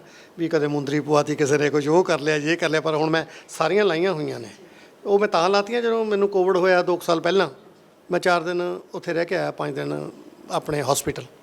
ਉੱਥੇ ਉਹਨਾਂ ਨੇ ਮੇਰੇ ਸਾਰੇ ਮੁੰਦੀਆਂ ਮੰਦੀਆਂ ਗਲੇ 'ਚ ਉਹ ਪਾ ਕੇ ਲਹਾਤਾ ਵੀ ਇੱਥੇ ਰਾਤ ਨੂੰ ਜੀ ਪਤਾ ਨਹੀਂ ਕੌਣ ਆਉਂਦਾ ਕੌਣ ਜਾਂਦਾ ਵਾ, ਵੀ ਇਹ ਆਪਣੇ ਘਰੇ ਫੜਾ ਦਿਓ। ਮੈਂ 5 ਦਿਨ ਤੋਂ ਬਾਅਦ ਆ ਕੇ 15-20 ਦਿਨ ਪਾਉਣੇ ਭੁੱਲ ਗਿਆ। ਮੈਂ ਦੁੱਖ ਮੈਂ ਕਿਹਾ 20 ਦਿਨ 'ਚ ਮੈਨੂੰ ਜਦ ਕੁਛ ਨਹੀਂ ਹੋਇਆ, ਬਿਮਾਰੀ ਤੋਂ ਉੱਠ ਕੇ ਠੀਕ ਹੋ ਕੇ ਮੈਂ ਘਰੇ ਆ ਗਿਆ, ਮੈਂ ਚਾੜ ਕੇ ਜ਼ਰੂਰ ਪੰਗੇ ਲੈਣੇ ਆ। ਮੈਂ ਮੁੜ ਕੇ ਪਾਇਆ ਹੀ ਨਹੀਂ ਕੁਛ ਨਹੀਂ ਪਾਇਆ ਮੁੜ ਕੇ। ਬਾਕੀ ਗੱਲ ਮੰਮੀ ਦੀ ਗੱਲ ਕੀਤੀ, ਮੈਨੂੰ ਕਿਸੇ ਨੇ ਉਦੋਂ ਦੱਸਿਆ ਸੀ, ਕਹਿੰਦੇ ਵੀ ਚਿੰਤਾ ਨਾ ਕਰੋ ਤੁਸੀਂ, ਵੀ ਤੁਹਾਡੀ ਮਾਂ ਤੁਹਾਡੇ ਲਈ ਇੰਨੀ ਲੱਕੀ ਆ, ਬਈ ਜਦ ਤੱਕ ਤੁਹਾਡੀ ਮਾਂ ਜਿਉਂਦੀ ਆ ਨਾ ਜਸਵਿੰਦਰ, ਤੈਨੂੰ ਕੁਛ ਨਹੀਂ ਹੁੰਦਾ। ਅਤੇ ਮੈਂ ਆਪਣੇ ਲਈ ਕੁਛ ਮੰਗਾ ਨਾ ਮੰਗਾ, ਮੈਂ ਮਾਂ ਦੀ ਲੰਬੀ ਉਮਰ ਦੀਆਂ ਦੁਆਵਾਂ ਜ਼ਰੂਰ ਮੰਗਦਾ ਜਦੋਂ ਜਾਂਦਾ। ਕੀ ਬਾਤ ਹੈ ਸਰ। ਵੈਸੇ ਵੀ ਕਹਿੰਦੇ ਆ ਕਿ ਵੱਡੇ ਪਰਮਾਤਮਾ ਦੀ ਕਿਰਪਾ ਨਾਲ ਹਰ ਵੇਲੇ ਪਾਠ ਕਰਦੇ ਆ ਮੇਰੇ ਮਦਰ। ਘਰੇ ਮਹਾਰਾਜ ਪ੍ਰਕਾਸ਼ ਆ, ਔਰ ਮੇਰੀ ਵਾਈਫ ਲੱਕੀਲੀ ਉਹ ਵੀ ਧਾਰਮਿਕ ਬਿਰਤੀ ਵਾਲੀ ਮੈਨੂੰ ਮਿਲੀ, ਉਹ ਵੀ ਹਮੇਸ਼ਾ ਪਾਠ ਕਰਦੀ ਆ। ਮੈਨੂੰ ਯਾਦ ਆ 2004 ਦੇ ਵਿੱਚ ਮੈਂ ਜਦੋਂ ਮੈਨੂੰ ਹਾਰਟ ਪ੍ਰੋਬਲਮ ਹੋਈ, ਲੁਧਿਆਣੇ DMC ਸੀ, 10 ਦਿਨ ਮੈਂ ਰਿਹਾ ਹੌਸਪੀਟਲ 'ਚ। ਅਤੇ 10 ਦਿਨ ਲਗਾਤਾਰ ਮੈਂ ਫਿਰ ਵੀ ਵਿੱਚ ਅਨਕੌਂਸ਼ੀਅਸ ਸੀ ਜਾਂ ਕੁਛ ਸੀ, ਮੇਰੇ ਸਿਰਹਾਣੇ ਬੈਠ ਕੇ ਅੰਦਰ ਪਾਠ ਕਰਦੀ ਰਹੀ ਲਗਾਤਾਰ। ਸੋ ਇਹ ਕਹਿ ਸਕਦੇ ਹੋ ਵੀ ਉਹਨਾਂ ਦੀ ਕੀਤੀ ਕਮਾਈ ਆ ਜਿਹੜੀਆਂ ਅਸੀਂ ਖਾ ਰਹੇ ਹਾਂ। ਆਪਾਂ ਉਹੀ ਨਹੀਂ ਕਹਿੰਦੇ ਰਿਸ਼ਤੇ ਜੁੜ ਗਏ ਤੁਹਾਡੇ, ਪਰਮਾਤਮਾ ਜੋੜਦਾ, ਕਿਸੇ ਗੱਲ ਪਿੱਛੇ ਜੋੜਦਾ। ਆਪਾਂ ਕਹਿੰਦੇ ਵੀ 2 ਇਕੱਠੇ ਹੋ ਗਏ, ਇੱਕ ਨਰਮ ਸੁਭਾਅ ਦਾ, ਇੱਕ ਗਰਮ ਸੁਭਾਅ ਦਾ, ਜੋੜੀਆਂ ਉੱਪਰੋਂ ਲਿਖੀਆਂ ਹੋਈਆਂ ਨੇ, ਉਹ ਇੱਕ ਦੂਜੇ ਨੂੰ ਸਪੋਰਟ ਕਰਦੀਆਂ ਨੇ। So I am thankful to God, ਮੈਨੂੰ ਇੰਨੀ ਪਿਆਰੀ ਫੈਮਿਲੀ ਦਿੱਤੀ, ਮਾਂ ਦਿੱਤੀ, ਬਾਪ ਦਿੱਤਾ, ਫੈਮਿਲੀ ਦਿੱਤੀ, ਮਦਰ ਦਿੱਤੀ, ਵਾਈਫ ਦਿੱਤੀ, ਬੇਟਾ, ਅੱਗੋਂ ਬੇਟੀ, ਅੱਗੋਂ ਡਾਟਰ ਇਨ ਲਾ ਇੰਨੀ ਪਿਆਰੀ ਆ ਗਈ। ਸੋ ਹੋਰ ਰੱਬ ਤੋਂ ਕੀ ਮੰਗੀਏ। ਜੀ ਬਿਲਕੁਲ ਸਰ, ਤੁਸੀਂ ਵਾਕਈ ਬਲੈਸਡ ਹੋ ਕਿ ਇਹੀ ਪਰਿਵਾਰ ਨਹੀਂ, ਤੁਹਾਡਾ ਇਹ ਪਰਿਵਾਰ ਵੀ ਤੁਹਾਨੂੰ ਬੜਾ ਪਿਆਰ, ਬੜੀ ਸਪੋਰਟ ਕਰਦਾ ਹੈ। ਸੋ ਇਸ ਤੋਂ ਬਾਅਦ ਸਰ ਕੀ ਅਜਿਹਾ ਕਰਨ ਜਾ ਰਹੇ ਹੋ ਜੋ ਕਿਤੇ ਨਾ ਕਿਤੇ ਆਡੀਅנס ਨੂੰ ਸਰਪ੍ਰਾਈਜ਼ ਕਰਨ ਵਾਲਾ ਹੈ? ਕੋਈ ਅਜਿਹੀ ਫਿਲਮ ਦਾ ਅਜਿਹਾ ਕਿਰਦਾਰ? ਉਹ ਲਾਸਟ ਵਿੱਚ ਮੈਂ ਦੱਸਣਾ ਚਾਹੂੰਗਾ ਤੁਹਾਨੂੰ ਕਿ ਉਹ ਫਿਲਮ ਸੀਗੀ ਜਿਹਦਾ ਨਾਂ ਹੈ ਉਡੀਕਾਂ ਤੇਰੀਆਂ। ਉਹ ਮੇਰੀ ਪਰਸੋਂ ਸ਼ੂਟਿੰਗ ਸ਼ੁਰੂ ਹੋਈ ਆ, ਰਾਜ ਸਿਨਹਾ ਜੀ ਇਸ ਫਿਲਮ ਦੇ ਡਾਇਰੈਕਟਰ ਨੇ। ਸਾਗਰ ਅਗਨੀਹੋਤਰੀ ਜੀ ਸਟੋਰੀ ਦੇ ਨਾਲ ਬੈਠੇ ਨੇ। ਡਾਇਲਾਗ ਅਜੇ ਜੀ ਨੇ ਉਹਨਾਂ ਨੇ ਲਿਖੇ ਨੇ। ਮੇਰੇ ਆਪੋਜ਼ਿਟ ਨੂਰੀ ਜੀ ਨੇ, ਨਾਲ ਸੀਮਾ ਜੀ ਨੇ। ਉਹ ਇੱਕ ਓਲਡ ਕਪਲ ਨੂੰ ਦੋ ਲੈ ਕੇ, ਨਾਲ ਦਾਰਾ ਬਿੰਦੂ ਜੀ ਨੇ, ਅਤੇ ਪੁਖਰਾਜ ਦਾ ਉਹਦੇ 'ਚ ਡਬਲ ਰੋਲ ਆ। ਹਾਂ, ਔਰ ਬੜੀ ਸੀਰੀਅਸ, ਉਹ ਕਹਿੰਦੇ ਜੀ ਤੁਹਾਡਾ ਰੋਲ ਹੀ ਅਸੀਂ ਤਾਂ ਚੁਣਿਆ ਕਿਉਂਕਿ ਤੁਹਾਨੂੰ ਅਸੀਂ ਉਹਦੇ 'ਚ ਦੇਖਿਆ ਜਿੰਨੇ ਜੰਮੇ ਸਾਰੇ ਨਿਕੰਮੇ 'ਚ, ਕਿ ਜਸਵਿੰਦਰ ਜੇ ਲੋਕਾਂ ਨੂੰ ਹਸਾ ਸਕਦਾ ਤਾਂ ਰਵਾ ਵੀ ਸਕਦਾ। ਸੋ ਉਹ ਫਿਲਮ ਦੇ ਅੱਜ ਚੌਥਾ ਦਿਨ ਸੀਗਾ। ਅੱਜ ਮੈਂ ਬ੍ਰੇਕ ਲਈ ਆ ਕਿਉਂਕਿ ਅੱਜ ਮੇਰਾ ਟ੍ਰੇਲਰ ਆਉਣਾ ਸੀ, ਅੱਜ ਪ੍ਰੈਸ ਕਾਨਫਰੰਸ ਸੀ। ਸੋ ਮੈਂ ਬੇਨਤੀ ਕੀਤੀ ਵੀ ਅੱਜ ਮੈਨੂੰ ਛੁੱਟੀ ਦੇ ਦਿਓ, ਅਤੇ ਉਹ ਹੁਣ 35 ਦਿਨ ਦੇ ਵਿੱਚ ਫਿਲਮ ਤਿਆਰ ਹੋ ਜਾਏਗੀ ਅਤੇ ਇਸ ਸਾਲ ਦੇ ਐਂਡ ਦੇ ਵਿੱਚ ਆਏਗੀ ਉਡੀਕਾਂ ਤੇਰੀਆਂ। ਸੋ ਇੱਕ ਵਾਰ ਫਿਰ ਤੋਂ ਦਰਸ਼ਕਾਂ ਤੱਕ ਤੁਸੀਂ ਇਮੋਸ਼ਨਲੀ ਪਹੁੰਚਣ, ਕਨੈਕਟ ਕਰੋਗੇ, ਹੈ ਨਾ। ਦੂਸਰੀ ਗੱਲ ਇਹ ਕਿ ਪੁਖਰਾਜ ਡਬਲ ਕਿਰਦਾਰ ਦੇ ਵਿੱਚ ਨਜ਼ਰ ਆਉਣਗੇ, ਅਤੇ ਤੀਸਰੀ ਵੱਡੀ ਸੋਹਣੀ ਗੱਲ ਇਹ ਕਿ ਅਮਰ ਨੂਰੀ ਜੀ ਨੇ ਇੱਕ ਵਾਰ ਫਿਰ ਤੋਂ ਇੱਕ ਨਵੀਂ ਜ਼ਿੰਦਗੀ ਦੀ ਸ਼ੁਰੂਆਤ ਕੀਤੀ। ਸੋ ਵਧੀਆ ਲੱਗਦਾ। ਅਸੀਂ ਬੜਾ ਉਹਨਾਂ ਨੂੰ ਹਸਾਉਣ ਦੀ ਕੋਸ਼ਿਸ਼ ਕਰਦੇ ਹਾਂ ਵੀ ਥੋੜ੍ਹਾ ਜਿਹਾ ਦੁੱਖ ਤੋਂ ਬਾਹਰ ਆਉਣ। ਔਰ ਸੱਚ ਪੁੱਛੋ, ਮੈਂ ਨੂਰੀ ਜੀ ਦਾ ਕਿਰਦਾਰ ਕਹਿ ਕੇ ਪਵਾਇਆ ਇਹਦੇ 'ਚ ਬਈ ਮੈਨੂੰ ਇਹਦੇ 'ਚ ਇਸ ਰੋਲ ਦੇ ਵਿੱਚ ਫਿੱਟ ਮੈਨੂੰ ਨੂਰੀ ਜੀ ਲੱਗਦੇ ਆ ਵੀ ਨੂਰੀ ਜੀ ਕਰੋ। ਮੈਂ 3 ਕਰੈਕਟਰ ਉਹਨਾਂ ਨੂੰ ਸੁਜੈਸਟ ਕੀਤੇ ਸੀਗੇ ਵੀ ਇਹਨਾਂ ਤਿੰਨਾਂ 'ਚੋਂ ਮੇਰੀ ਪਹਿਲੀ ਪ੍ਰੈਫਰੈਂਸ ਨੂਰੀ ਜੀ ਨੇ, ਦੂਜੀ ਆ, ਤੀਜੀ ਆ। ਉਹਨਾਂ ਨੇ ਨੂਰੀ ਜੀ ਨਾਲ ਗੱਲ ਕੀਤੀ। ਮੈਂ ਨੂਰੀ ਜੀ ਨੂੰ ਫੋਨ ਕਰਤਾ ਵੀ ਫਿਲਮ ਅੱਛੀ ਆ, ਨਾ ਕਰਿਓ। ਮੇਰਾ ਹਜੇ ਕਹਿੰਦੇ ਭਾਜੀ ਥੋੜ੍ਹਾ ਜਿਹਾ ਮੂਡ ਨਹੀਂ। ਮੈਂ ਕਿਹਾ ਸਭ ਠੀਕ ਹੋ ਜਾਊਗਾ। ਅੱਜ ਵੀ ਉਹਨਾਂ ਨੂੰ ਹੱਸਦੇ ਰਹੇ, ਰੀਲ ਬਣਾਉਂਦੇ ਰਹਿੰਦੇ ਉਹਨਾਂ ਨਾਲ। ਉਹ ਬਿੰਦੂ ਜੀ ਨੇ ਕੱਲ੍ਹ ਰੀਲ ਪਾਈ ਬੜੀ ਅੱਛੀ, ਅਤੇ ਉਹਨਾਂ ਨੂੰ ਪੁੱਛਦੇ ਆ ਨੂਰੀ ਜੀ ਤੁਹਾਡੇ ਦਿਲ ਦੇ ਸਭ ਤੋਂ ਕਰੀਬ ਕੌਣ ਆ? ਉਹ ਕਹਿੰਦੀ ਸਰਦੂਲ ਸਿਕੰਦਰ। ਫਿਰ ਬਿੰਦੂ ਜੀ ਨੂੰ ਪੁੱਛਦੇ ਆ ਤੁਹਾਡੇ ਦਿਲ ਦੇ ਨੇੜੇ ਕੌਣ ਆ? ਕਹਿੰਦਾ ਜੀ ਫੇਫੜੇ। ਸੋ ਇੱਦਾਂ ਦੀਆਂ ਗੱਲਾਂ ਕਰਕੇ ਕੋਸ਼ਿਸ਼ ਕਰਦੇ ਉਹਨਾਂ ਨੂੰ ਹਸਾਉਣ ਦੀ, ਇਨਵੋਲਵ ਕਰਨ ਦੀ। ਥੋੜ੍ਹਾ ਜਿਹਾ ਬੱਚਿਆਂ ਨੂੰ ਲੈ ਕੇ ਥੋੜ੍ਹਾ ਜਿਹਾ ਪਰੇਸ਼ਾਨ ਹੋ ਜਾਂਦੇ ਆ, ਵਰੀਡ ਹੋ ਜਾਂਦੇ ਆ ਵੀ ਹਜੇ ਛੋਟੇ ਨੇ, ਕਮਰਸ਼ੀਅਲ ਸੋਚ ਨਹੀਂ ਹੈ, ਪਿਆਰ ਕਰਦੇ ਆ ਸਾਰਿਆਂ ਨੂੰ। ਇੰਨਾ ਅੱਛਾ ਗਾਉਣਾ ਉਹਨਾਂ ਦੇ ਵਿੱਚ, ਮਿਊਜ਼ਿਕ ਦਾ ਇੰਨਾ ਅੱਛਾ ਗਾਉਂਦੇ ਆ, ਪਰ ਕਮਰਸ਼ੀਅਲ ਸੋਚ ਨਹੀਂ ਹੈਗੀ ਹਜੇ। ਉਹਨਾਂ ਨੂੰ ਕਹਿੰਦੇ ਆ ਵੀ ਮੰਮੀ ਡੈਡੀ ਤੋਂ ਸਿੱਖੋ, ਤੁਸੀਂ ਬਾਕੀਆਂ ਤੋਂ ਸਿੱਖੋ, ਸਾਰਿਆਂ ਤੋਂ, ਵੀ ਪੈਸੇ ਮੰਗਣਾ ਕੋਈ ਤੋਹੀਨ ਨਹੀਂ ਹੁੰਦੀ। ਆਪਣੇ ਕੰਮ ਦੀ ਮਿਹਨਤ ਮੰਗਣਾ ਤੁਹਾਡਾ ਹੱਕ ਆ, ਖੁੱਲ੍ਹ ਕੇ ਮੰਗੋ। ਔਰ ਸਰ ਅਸੀਂ ਸਾਰੇ ਜਾਣਦੇ ਹਾਂ ਕਿ ਤੁਸੀਂ ਉਹਨਾਂ ਦਾ ਸਾਥ ਬੜੇ ਔਖੀ ਘੜੀ ਦੇ ਵਿੱਚ ਵੀ ਦਿੱਤਾ। ਤੁਸੀਂ ਉਦੋਂ ਨਾਲ ਹੁੰਦੇ ਸੀਗੇ ਉਹਨਾਂ ਦੇ। ਬੜੀ ਵਾਰ ਸਾਰੰਗ ਨਾਲ ਅਤੇ ਆਲਾਪ ਨਾਲ ਵੀ ਇਸ ਬਾਰੇ ਗੱਲ ਹੋਈ ਹੈ। ਨੂਰੀ ਜੀ ਨੇ ਵੀ ਦੱਸਿਆ ਕਿ ਐਂਡ 'ਚ ਤੁਹਾਨੂੰ ਹੀ ਐਕਚੁਅਲੀ ਸਭ ਤੋਂ ਪਹਿਲੇ ਪਤਾ ਲੱਗਾ, ਐਂਡ ਤੁਸੀਂ ਕਿਸ ਤਰ੍ਹਾਂ ਉਸ ਚੀਜ਼ ਨੂੰ। ਸੋ ਅੱਜ ਬਹੁਤ ਅੱਛਾ ਲੱਗਿਆ ਹੈ ਕਿ ਇੱਕ ਸਮਾਂ ਗੁਜ਼ਰਨ ਤੋਂ ਬਾਅਦ ਤੁਸੀਂ ਚਾਹੁੰਦੇ ਹੋ ਵੀ ਤੁਹਾਡੇ ਘਰ ਦਾ ਉਹ ਮੈਂਬਰ ਫਿਰ ਤੋਂ ਇੱਕ ਵਾਰ ਜ਼ਿੰਦਗੀ ਨੂੰ ਜੀਣਾ ਸ਼ੁਰੂ ਕਰੇ। ਸੋ ਇੱਕ ਘਾਟ ਸਰਦੂਲ ਜੀ ਦੀ ਹਮੇਸ਼ਾ ਰਹਿੰਦੀ ਹੈ ਅਤੇ ਉਹ ਰਹੇਗੀ। ਲੇਕਿਨ ਤੁਹਾਡੇ ਕੋਲੋਂ ਜ਼ਰੂਰ ਜਾਣਨਾ ਚਾਹਾਂਗੇ ਕਿ ਅੱਜ ਜੇ ਉਸ ਘਾਟ ਨੂੰ ਅਸੀਂ ਵੇਖਦੇ ਹਾਂ, ਨੂਰੀ ਜੀ ਨੂੰ ਵੇਖਦਿਆਂ ਹੋਇਆ, ਸੋ ਜਸਵਿੰਦਰ ਜੀ ਕੀ ਆਉਂਦਾ ਦਿਮਾਗ ਦੇ ਵਿੱਚ? ਕਿਉਂਕਿ ਇਹ ਬਹੁਤ ਔਖਾ ਹੁੰਦਾ ਸਰ, ਖੁਦ ਦੀ ਅੱਖੀ ਦੇਖਣਾ। ਉਦੋਂ ਤਾਂ ਦੇਖੇ ਨਹੀਂ ਜਾਂਦੇ ਸੀ ਨੂਰੀ ਜੀ ਵਰਲਾਪ ਕਰਦੇ।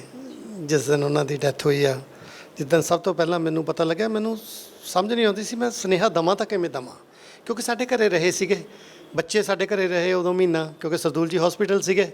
ਸਵੇਰੇ ਬੱਚਿਆਂ ਨੇ ਜਾਣਾ, ਅੱਧੀ ਰਾਤ ਨੂੰ ਆਉਣਾ, ਚਾਬੀ ਲੈ ਜਾਣੀ, ਅੰਕਲ ਤੁਸੀਂ ਡਿਸਟਰਬ ਨਾ ਹੋ, ਅਸੀਂ ਆਪੇ ਲੌਕ ਖੋਲ੍ਹ ਕੇ ਉੱਪਰ ਚੱਲ ਜਾਵਾਂਗੇ ਪੁਖਰਾਜ ਨਾਲ ਕਦੇ ਕਿਤੇ।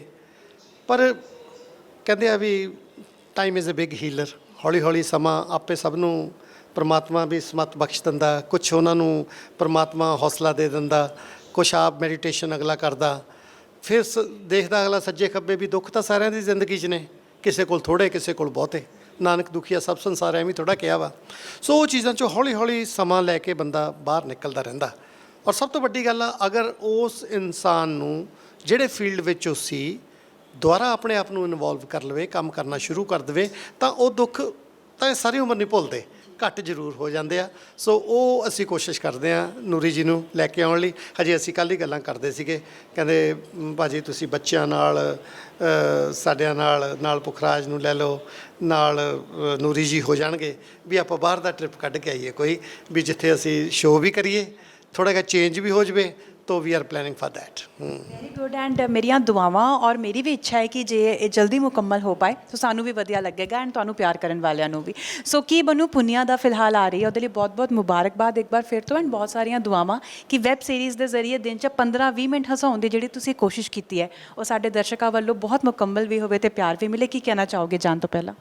ਦੇਖੋ ਜੀ, ਜਾਣ ਤੋਂ ਪਹਿਲਾਂ ਤਾਂ ਮੈਂ ਸਿਰਫ ਇਹੀ ਕਹਿਣਾ ਚਾਹੂੰਗਾ ਕਿ ਇਹ ਸੀਰੀਜ਼ ਸਾਡੀ ਜਿਹੜੀ ਅੱਜ 5 ਵਜੇ ਟ੍ਰੇਲਰ 24 ਫਰਵਰੀ ਨੂੰ ਔਰ 10 ਮਾਰਚ ਨੂੰ ਇਹਦਾ ਪਹਿਲਾ ਐਪੀਸੋਡ ਆਊਗਾ। ਪਿਆਰ ਤੁਸੀਂ ਸਾਰਿਆਂ ਨੇ ਦੇਣਾ, ਵਾਅਦਾ ਅਸੀਂ ਕਰਦੇ ਹਾਂ।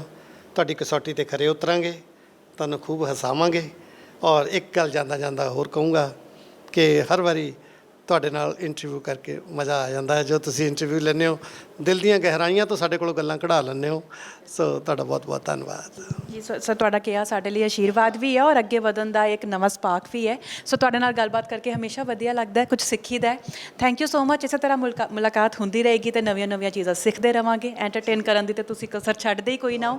So thank you so much once again. Thank you ਜੀ। ਬਿਲਕੁਲ ਦੇਖਦੇ ਰਹੋ ਸਿਨੇ ਪੰਜਾਬੀ, ਇੱਥੇ ਹੀ ਤੁਹਾਨੂੰ ਐਂਟਰਟੇਨ ਕਰਦੇ ਰਵਾਂਗੇ। ਐਂਡ ਫਿਲਹਾਲ ਦੇ ਲਈ ਦਿਓ ਇਜਾਜ਼ਤ। ਸਤਿ ਸ਼੍ਰੀ ਅਕਾਲ।